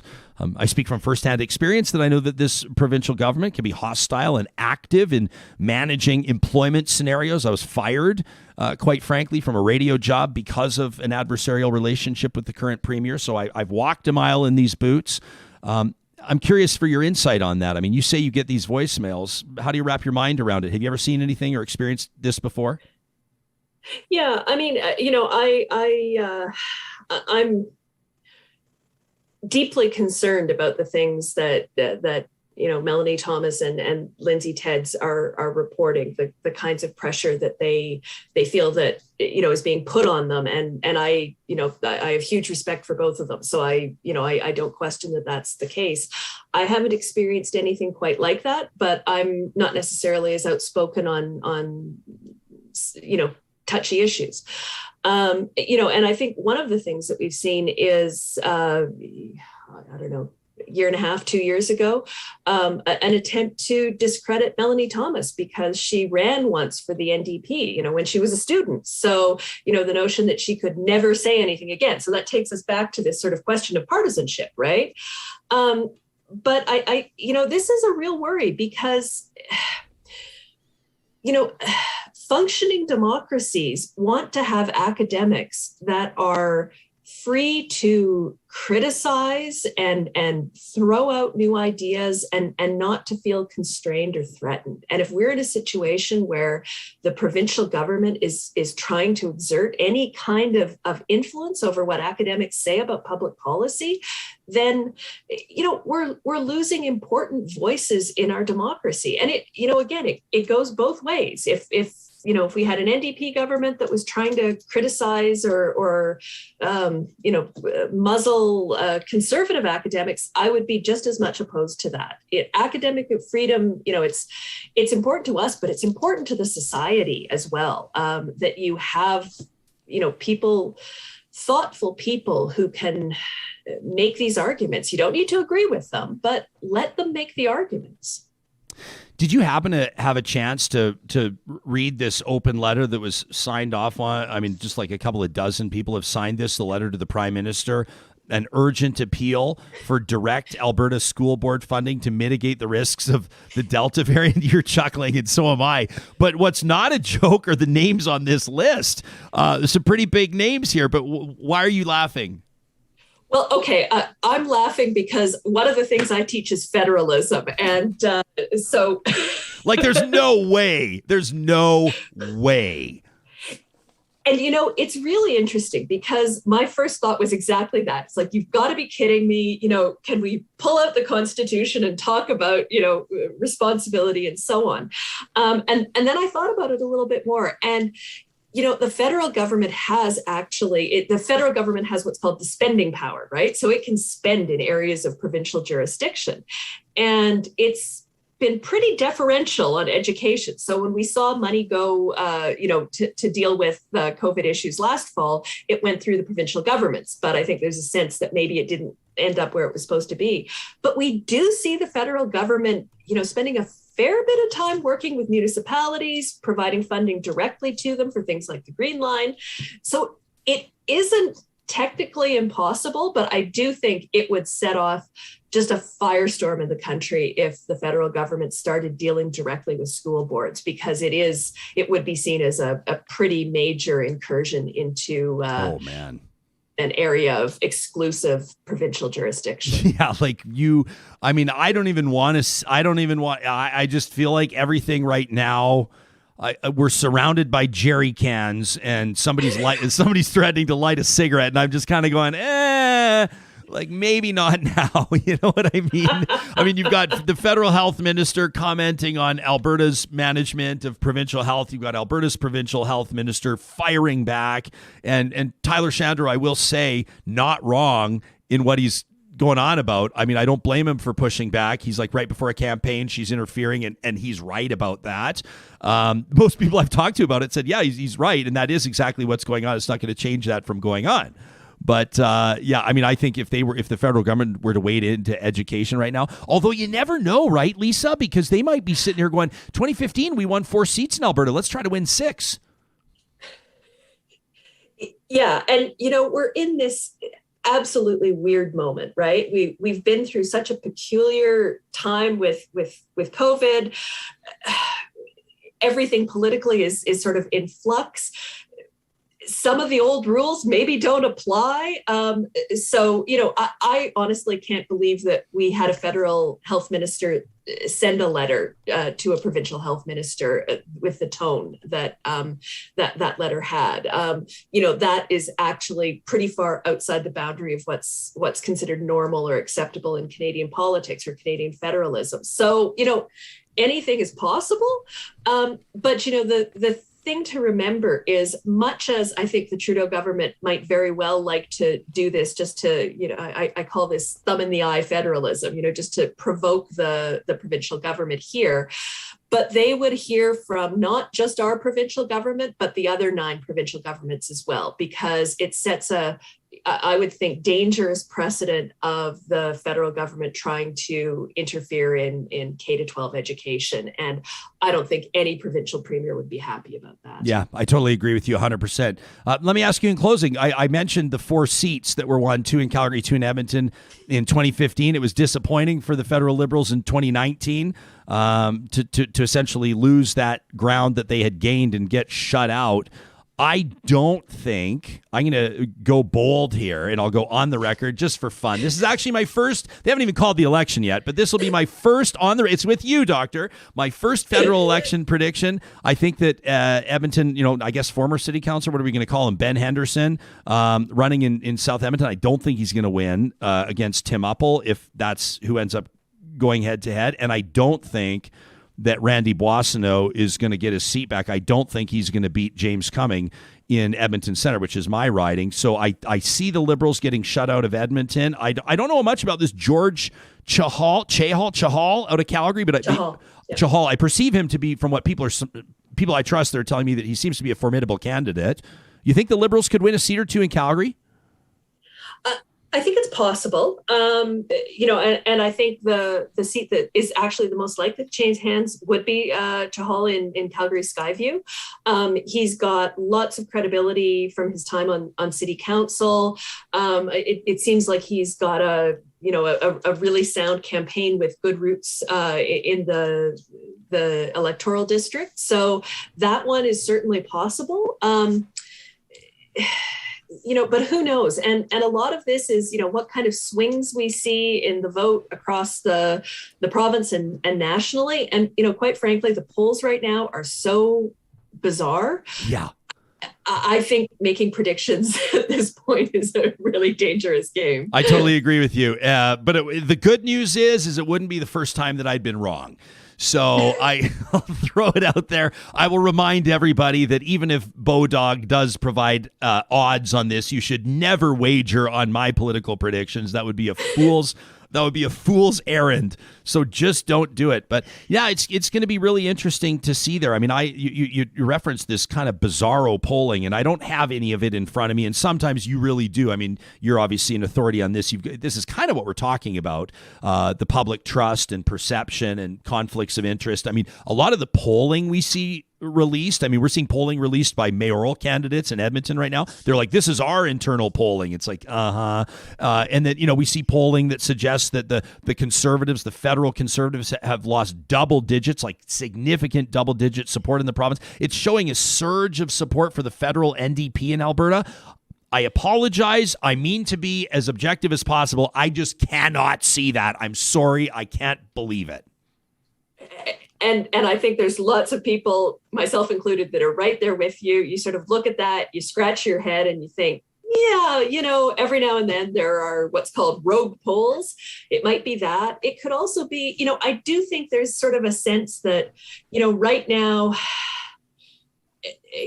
people are agitated about provincial politics in Alberta. There's a lot going on. I don't know that people have really settled in to think about the federal election as its own thing. And so I think the campaign will matter here. I would be surprised if we saw a result in Alberta that looked like that one poll that we're both referencing. Yeah, Dr. Lisa Young is a professor of political science at the University of Calgary's School of Public Policy. I was really excited to get you back on the show. Thanks for doing this. My pleasure. Love it. Lisa does such a good job of just, she like says it, but she's also, you can perceive her as a really moderate, objective voice, right? And makes things very accessible. Doesn't talk down. She made the note there, though. She says, I haven't had the same experience, for example, as Dr. Thomas or Dr. Ted's and what they talked about. And, but she said, but also I'm not quite as outspoken. But when she shows up here, she sure doesn't mince words. I mean, she sort of says what she thinks. I can't buy. I don't mean sort of. I don't mean any disrespect. I had the federal NDP candidate, as a matter of fact, knock on our door the other day, all masked up and everything at the bottom of the stairs, and she, we had a good exchange, and she was like, "You seen that polling? You seen the polling that shows that federal NDP way up in Alberta?" And I was like, I quite like her as a person, but I was just like, sure have, like, no disrespect intended, but I would have to see it to believe it. And I know some people will take this as an insult. I mean, no offense. I just can't imagine it. But you never know, right? Like we have the only federal NDP member of parliament is out of Edmonton. Yeah.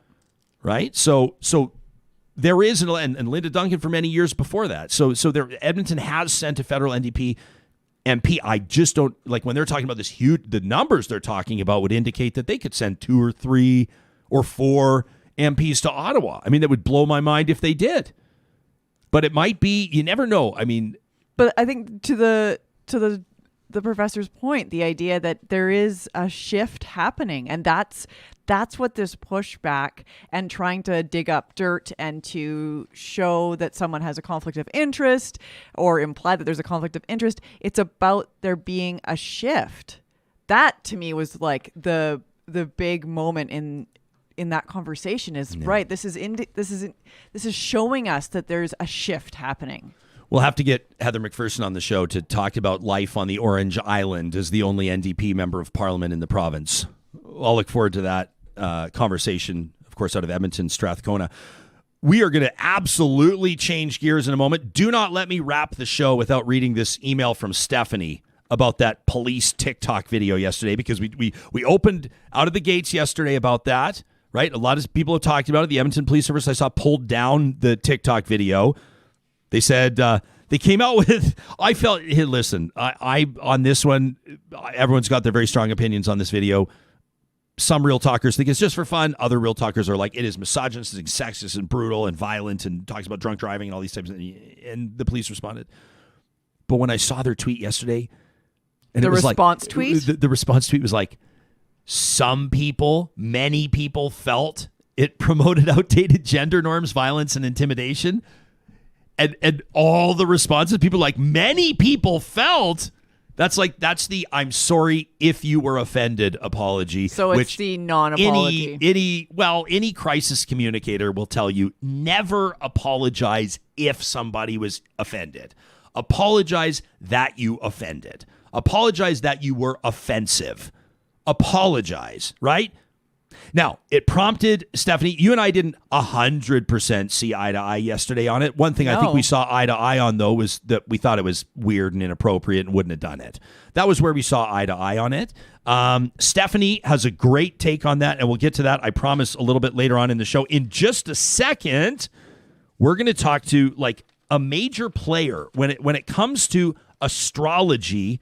Thousands, nay, tens of thousands of people look to Alice Sparkly Kat. We're going to find out why there's this resurgence of interest into astrology in just a second. But first, I want to remind you that if you're checking your horoscope on the daily, there's no better platform or bit of hardware to hold in your hand as you check your horoscope than the iPhone 12. Hoyles, I tried my best on that one. And you'll find a great selection of iPhone 12s at Westworld Computers via westworld.ca. They've also got the AirTag. Have you heard about the AirTag? It's the easiest way to find your things. You're always looking for your wallet, always looking for your keys. The AirTag. You can buy it now online at westworld.ca. They'll ship anywhere. Plus, you can learn more about Apple TV, the 4K Apple experience on the big screen, the iPad Pro, the iMac, and everything else you might need.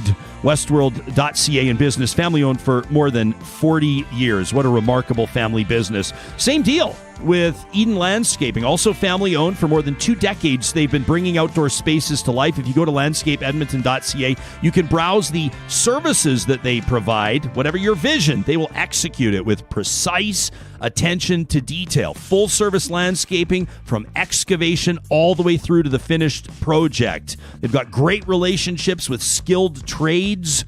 And that means that you're never going to be sitting there waiting for 3 months with your backyard all torn up for the job to be done. They take pride in it. Customer satisfaction is their legacy. Just ask Mike with Eden Landscaping at landscapeedmonton.ca. Also wanted to remind you that the new Jeep Cherokee, unbelievable. I mean, the big company has poured hundreds of millions of dollars into developing this next-gen Grand Cherokee. It means there's a whole bunch of 2021s that need to go off the lots at Sherwood and St. Albert Dodge, including beautifully equipped Grand Cherokee Laredos. They tick a bunch of boxes for under $47,000. Maybe it's time to upgrade your family's SUV with the brand that's been trusted since 1941. Talk to your Jeep specialist at Sherwood and St. Albert Dodge Jeep today. Well, the numbers demonstrate that millennials are into astrology. We've been polling unscientifically this morning to find out where real talkers are at with an unscientific poll, of course, an unofficial one, via my Twitter at Ryan Jesperson. About 450 of you have voted. We asked you how you feel about horoscopes, and I'm sure that our next guest is going to tell me that it's about more than just horoscopes. But the audience responding right now, about 450 of you, 56% say, come on, no way. About 40%, 39 say, sure, yeah, they can be fun. And 5%, the number's bumped up by a couple of points, say, absolutely, I buy in 100%. Alice Sparkly Kat is an astrologer. Their work has been featured at the Museum of Modern Art, at MoMA, at Philadelphia Museum of Art, the Brooklyn Museum. They're the author of Post-Colonial Astrology, brand new, published in May of this year by Penguin Random House. Welcome to Real Talk. It's a real pleasure to have you here. Thanks for making time for us. Oh, thanks for having me. It's so good to meet. I did that poll. I selected the sure they can be fun option. Okay, interesting. I like that we're starting off on this foot. You can see that the producer of the show is very impressed as well. So, Alice, you and I've not voted on my own poll, but I don't think you can you? You and I would have voted for the same. Sure, they can be fun. Cool. But you're not dictating every one of your life's decisions by your horoscope? Oh, no, yeah. Because horoscopes, like, you know, how they exist now, they're really different from how they've existed in the past. Like horoscopes, it's a really new type of astrology that's being done. They kind of started with the feminist zine culture of the 80s. They branched out into, like, you know, wider magazine culture. But the horoscopes that are being done now, I mean, a lot of poets write them, a lot of artists write them. So it's something that's like, it's not very prescriptive. Like, you can't really base your life off a horoscope. So how did you, first of all, you're probably going to, and I know this is coming in, and let me just say full disclosure, I'm absolutely so interested in this, but I'm going to have a lot of really entry-level questions. But when we talk about astrology, we're talking about way more than just horoscopes, right? What does it mean to you? It has a lot of different meanings. Like, there's a lot of different subcultures within the wider subculture of astrology, I think, because there's astrologers who don't write horoscopes. There's astrologers who only write horoscopes. There's client work. There's astrologers who do client work. There's astrologers who don't do client work. They research the history of astrology, things like that. So it means a lot of different things. It means a lot of different types of groups of people, too. Why is it that you think that millennials are so into it? I mean, you're obviously you've got a pretty significant following on Twitter. You've got a big following on Instagram.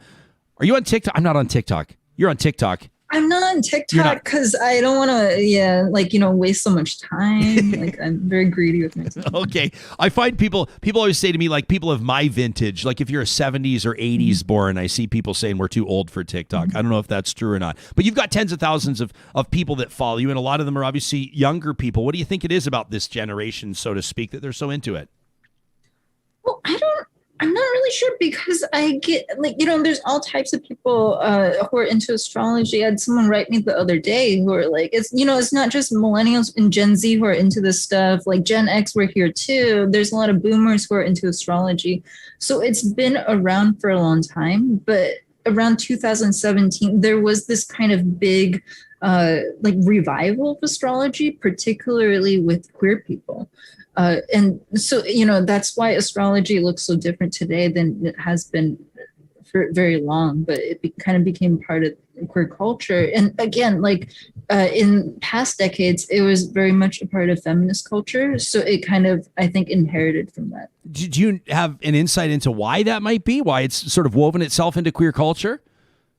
I think that people like having a language that they can use and remix and just kind of reappropriate to talk about their relationships, about their emotions that they're going through. People make astrology memes, things like that. And the thing with astrology is that it's very much like a fandom. So what I mean by that is that people get into astrology from people that they're in love with, like people that, they get into it from their friends. They're not looking at astrology ads from the astrology company and like getting into it that way. So it's part of just how people relate to each other, I think. We're getting interesting comments here on our live chat. Arnold says, he identifies, he says, millennial here. He says, I think that astrology is absolute nonsense, but it's fun. He says, maybe it's because our lives can suck and we feel that we have no control over our futures, and the idea of predestination can be appealing. Do you have any insight into that? I think that a lot of people get into astrology during times of crisis, but I think that there's an assumption that astrology is going to offer you answers, but then people who are in crisis, they're not necessarily looking for answers. They're looking for ways to talk about what they're experiencing, and they're looking for a language that they can take over and use in order to find their own answers. And then, I think that's what astrology is really good at. And part of it is because it's a magical language. So it's pseudoscience. It's something that it's not like you're going to astrology looking for a diagnosis of what you're going through or anything like that. It's pleasurable. You're having pleasure with making meaning of the world. Yeah, we're getting some really, really interesting comments here, like from Adventure Cycling, who says the planets have a huge energy pull on us. And boy, do I feel it. Can you boil down astrology to human beings trying to process their relationship with the planets? I mean, is that essentially what it is? I think it's not really about the planets, because again, it's about these archetypes. It's about these planet symbols, which they reference objects in the solar system, sure, but it's about ways of keeping track of time. So it's about looking at history. Like you have astrologers who are historians. They look at historical moments and they try to make sense of them using astrology. It's about looking at what types of futures are available. And most importantly, it's about your present too. So it's really astrology, if you look at a chart, it's about a snapshot of time. And then you're always looking at the chart as something that's in motion too. So astrology is a lot about processing time. It's not so much about the physical objects of the planets. It's more about the mythological meanings of the planets. We had a funny comment here, and I'm trying to call it up. I want to find it. It was Michaela McQuaid, I remember, because her name is so fun to say. And she chimed in on our unscientific, unofficial Twitter poll. Here it is. She didn't perceive there to be enough options on the poll. She says, I need option 4.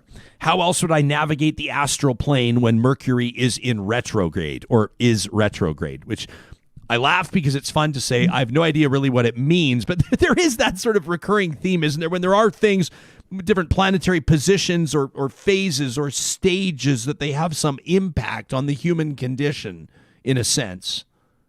That you're impacted by time, by different cycles, different patterns. Yeah, Mercury retrogrades a lot. So it's just part of the Mercury cycle, in terms of solar phase too. Can you explain it? Can you just act like I absolutely know zero about this, because that's the truth, and kind of explain it to me, like what people pick up on and how significant that is to some people? I mean, I would say the majority of society, is it fair to say it would have no idea what's going on in that circumstance? Oh, sure. Yeah. So Mercury's retrograde cycle, it's about its apparent motion as being seen on Earth. And then Mercury and Venus, there's sometimes evening stars, and then there's sometimes morning stars. So basically all the retrograde motion's doing is it's when the planet is turning from being an evening star into a morning star. That's all. Yeah. When you're thinking about Mercury retrograde, not all Mercury retrogrades really affect your chart. You're looking at, aspects. You're also looking at your chart. Well, there's a lot of techniques for figuring out which retrogrades really specifically impact you and how. And then that's where the storytelling happens. That's where you're actually deciding what you want to get out of a Mercury retrograde. And you're trying to figure out how you want to use the time to narrate your life process. Interesting. How did this all get on your radar? Were you raised with this around you, or was there this moment? No, I got into astrology around 2015. So that was actually a little bit before it got really popular. That's when all the used bookstores still had full astrology bookshelves, because people were giving the books away. Now they're all empty because it's gotten more popular, but now there's more books being published about astrology too. So it's definitely shifted in terms of that. When I was growing up, I was learning a lot about Chinese astrology. It's a totally different system. So that's why I feel like Western astrology, there's nothing universal about it. It's a way of narration, and it serves a really specific purpose. I think you tee up nicely now. I've been curious to ask you about your book. Interesting premise, Post-Colonial Astrology. This was published by the tiny little publisher Penguin Random House. That's got to be pretty exciting for you, Alice. But Post-Colonial Astrology, the cultural elements of astrology maybe is a conversation that we don't see commonly. What's the jumping off point here, the premise of this exercise for you? Oh, sure. Yeah. Well, actually, the publisher is North Atlantic Books, and then they publish a lot of books by people of color, things like that. And then they distribute for Penguin. And then so I think sometimes there's some confusion between them. But the cultural conversation around astrology, there's an assumption that Western astrology is universal, and that's not true. Western astrology has a really specific history, and it's also a history that's changed through its memory of itself. And what I mean by that is that Western astrology, it becomes Western when it's remembered as Western, because you have to remember a lot of Western astrology, it's referencing ancient Rome, and it's referencing also North Africa, Persia, things like that. And these things, they're not part of the West, but some of these things, they're remembered as being foundational to what we think of as the West. So when we practice and we think about Western astrology, we're also actually looking at our relationships to the West, and we're kind of unfolding that relationship too. Is any element of it problematic in your eyes? With Western astrology, for example, with a lot of what we're talking about with the sun and moon, this is gold and silver. So we're talking about the difference between capital and money. So there's a lot of problems with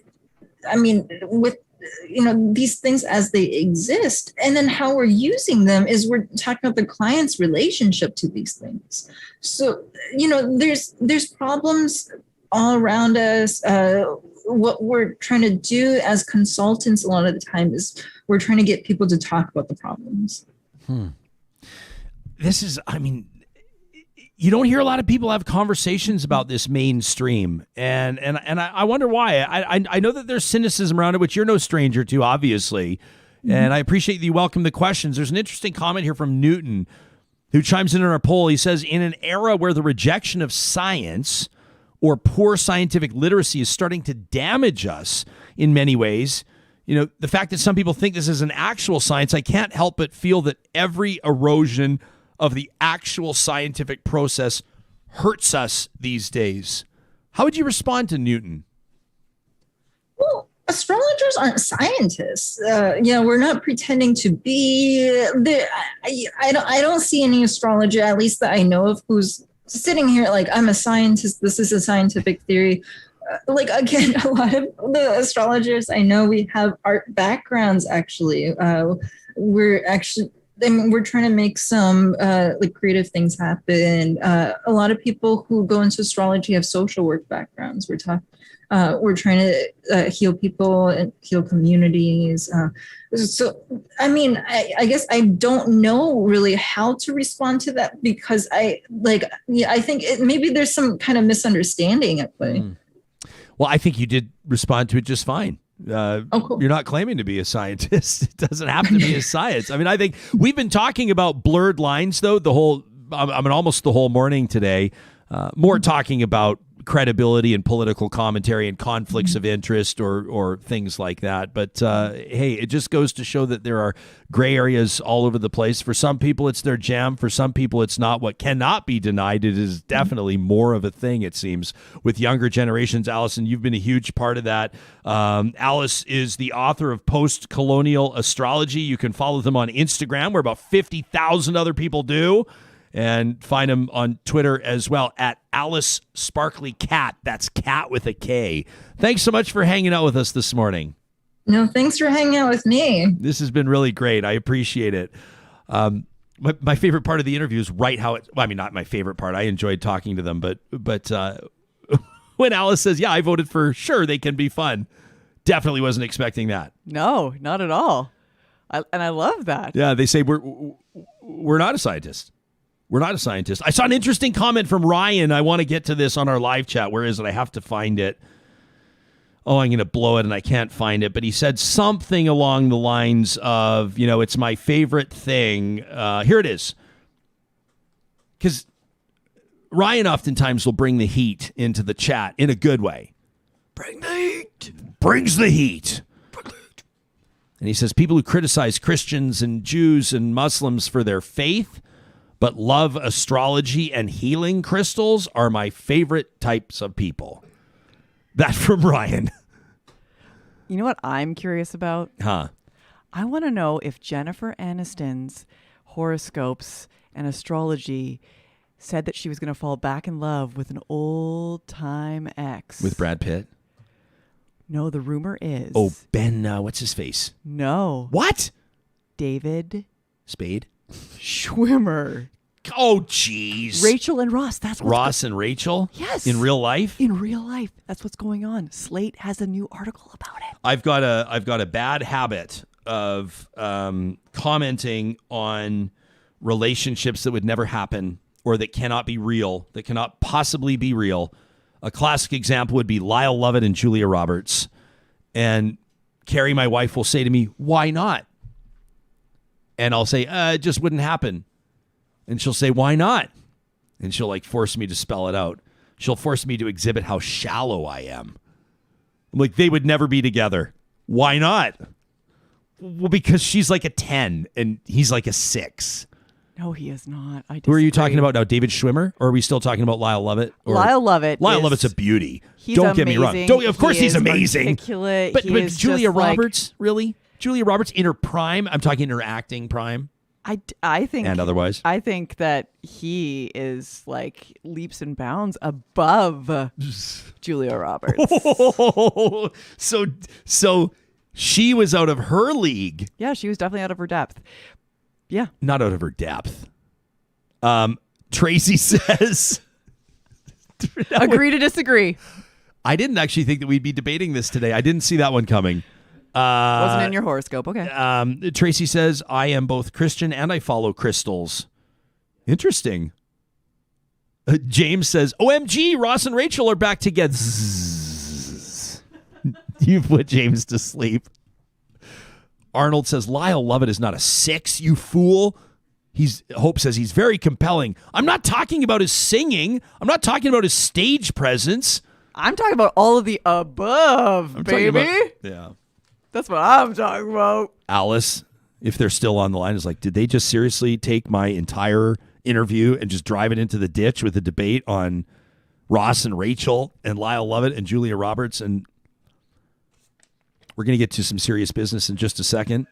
You're like, I can't even do this anymore. I want to point out, if you like what you're hearing or seeing here on the show, we love it if you smash the like button, if you rate our podcast, if you leave a comment, a review. Here's a great reminder that you can sign up for free for our Real Talk Sunday message. Just go to ryanjesperson.com, go to the bottom of the page, subscribe. We don't spam you. We don't send you a bunch of junk. We send you an email every Sunday evening. They'll let you know what's coming up on the show. And Sarah does an amazing job finding and featuring a podcast review every time from somebody that leaves us a review, and it fills our sails, fills our bucket, so to speak. And we really appreciate that. I'm going to tempt fate and point out just a couple people smashing the like button. We appreciate it.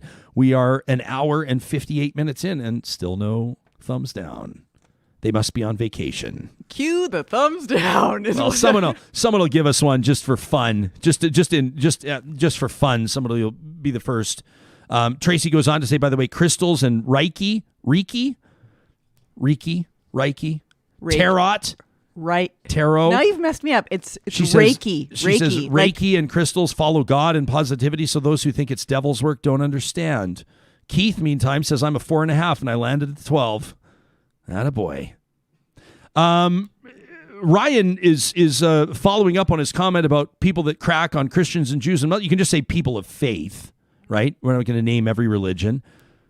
People of faith, and then buy into things like horoscopes and crystals, and he's criticizing my lack of, I think, commentary on that. It's because I don't like to go after people's faith. I don't like to mock people for believing or not believing. I have my own personal perspectives on it. Well, I think it's important. People are looking for purpose and looking for. And really, it's nobody else's business, quite frankly. Meaning. Yeah. And wherever you find it, more power to you. And that's truly like why I enjoy a little bit of astrology. Yeah. I picked the same thing. Like, it's fun. If you read your horoscope this morning and it said time to sell your house, would you list it? No. Okay. I'm not looking for like definitive answers. Like, do this, turn left. Yes. Take that set of stairs. It's not you're not doing a choose your own adventure. That's not what I'm looking for. I'm looking for a little bit of hope and a little bit of fun and maybe a little, I sound whimsy. Like, just looking for a little bit of magic. Not? It's fun. It's fun. I always love that when the horoscopes are like, you should, drop everything and go meet your friends at the driving range. I'm like, yep. And if the horoscope's like, this is a great year to get back in shape and find the six-pack you've always wanted, I'm like, nope. Erica says, I'm sure Lyle Lovett has a deep and compelling personality. Oh, he and does. I'm also sure that Julia Roberts always wanted lights off during snuggle times. That from Erica. I want all Shots the lights on. fired, Erica. Shots fired. The team at Friesen Brothers wants to remind you a big part of what they do. We were out, lucky enough to get to Cousin Carson's place. His mom and dad, Clark and Debbie, opened up the swimming pool on the grounds of the old family farm by Stony Plain. That's one of the 16 Alberta communities that has a Friesen Brothers. We're on our way out there, and I said to Cousin Carson, let us pick up the food.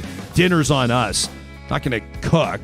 There's no way I'm cooking. But I popped into the Friesen Brothers kitchen, picked up some incredible roasted veg, some smoked mushrooms, some braised beef short rib, some hot and ready to go salt and pepper wings, a fresh veggie platter, and then one of those Father Dough ready to go pizzas. These aren't the frozen ones.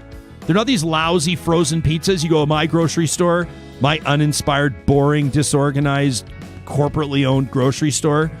They have frozen pizzas. These are not frozen. These are fresh and ready to go in the oven. It's just one of the reasons why we're so proud to partner with Friesen Brothers. For more than 65 years, they are Alberta grown and Alberta owned. Also, a big shout out to our friends at Kubi Energy. There is jump in their step. They're so excited. They've told us that they've been in touch with the Winifred Stewart Association, and the wheels are in motion to get those solar panels up on Joey's home. Very cool installation. The team at Kubi, they've got installers, certified installers, Tesla certified, as a matter of fact. You've got the journeymen and the apprentices up there on roofs across Western Canada right now. They do all the paperwork for you. They're the experts on where you can find some extra dollars to help your sustainable energy dream come true, including an agricultural subsidy available right now in the province of Alberta. You can find more by visiting them at kubienergy.ca.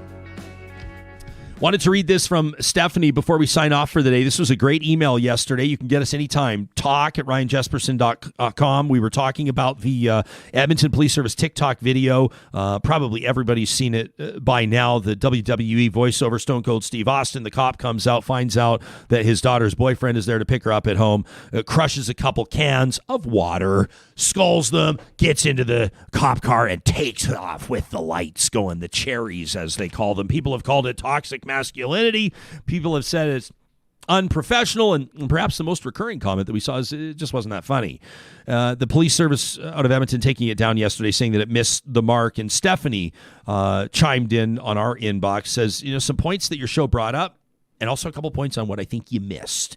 Stephanie says, is some type of bro culture required in policing? No.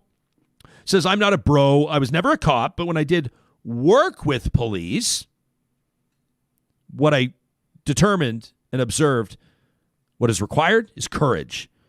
I was used in an emergency operation where I walked up to a house that had reports of people with guns. My assignment was to get license plates and visuals. I didn't have a gun. I didn't have training. All I had was courage. A gang mentality is not required. Why the video did, or why it's offensive, is the thought or the premise that police can use their position for any reason other than the legislated authority given to them.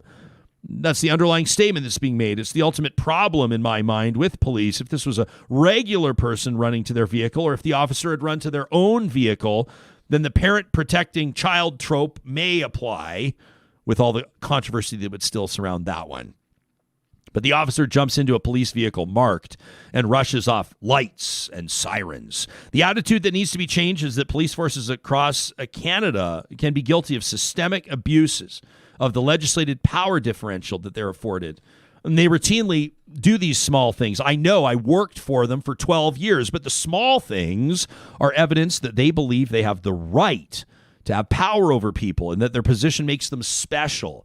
The indoctrination starts through things like using emergency equipment outside of active police business, or even not giving traffic violations out to one another. It can culminate in excessive use of force here in Canada, too. We just shoot people less frequently. Stephanie says it takes a very strong individual to not fall into this mental trap. Now, to be clear, some of these strong officers do exist. I've met them, but many more become indoctrinated into a community where their strength comes from the corruption of this power differential. I've seen this and more, and the bro thing or the gang thing, unthoughtful use, this power differential, it needs to be visible so it can change. Sarah's right, she says. She says just one. I said this was one TikTok video. She says even just one is not right because it's never just one. When is just one going to be stopped if nobody is taught that it's not okay? That from Stephanie. An awesome and thoughtful email. I know that not everybody will agree with Stephanie. Some of you will. You can always be in touch with the show. We read every email that we receive, and we try to get to as many as we can through the course of the show. Thank you for your engagement. Coming up on tomorrow's show, I'm excited for the return of Alberta's former Chief Medical Officer of Health, Dr. James Talbot. He signed that letter to the Prime Minister. Remember, he scolded me last time he was on for saying Dr. Dina Hinshaw should resign. Has he changed his tune? We'll find out. Plus, what's with this new lawsuit, Métis Settlements versus the government of Alberta? And of course, Prairie Catering, eat your words, all coming up on tomorrow's show. We'll talk to you then.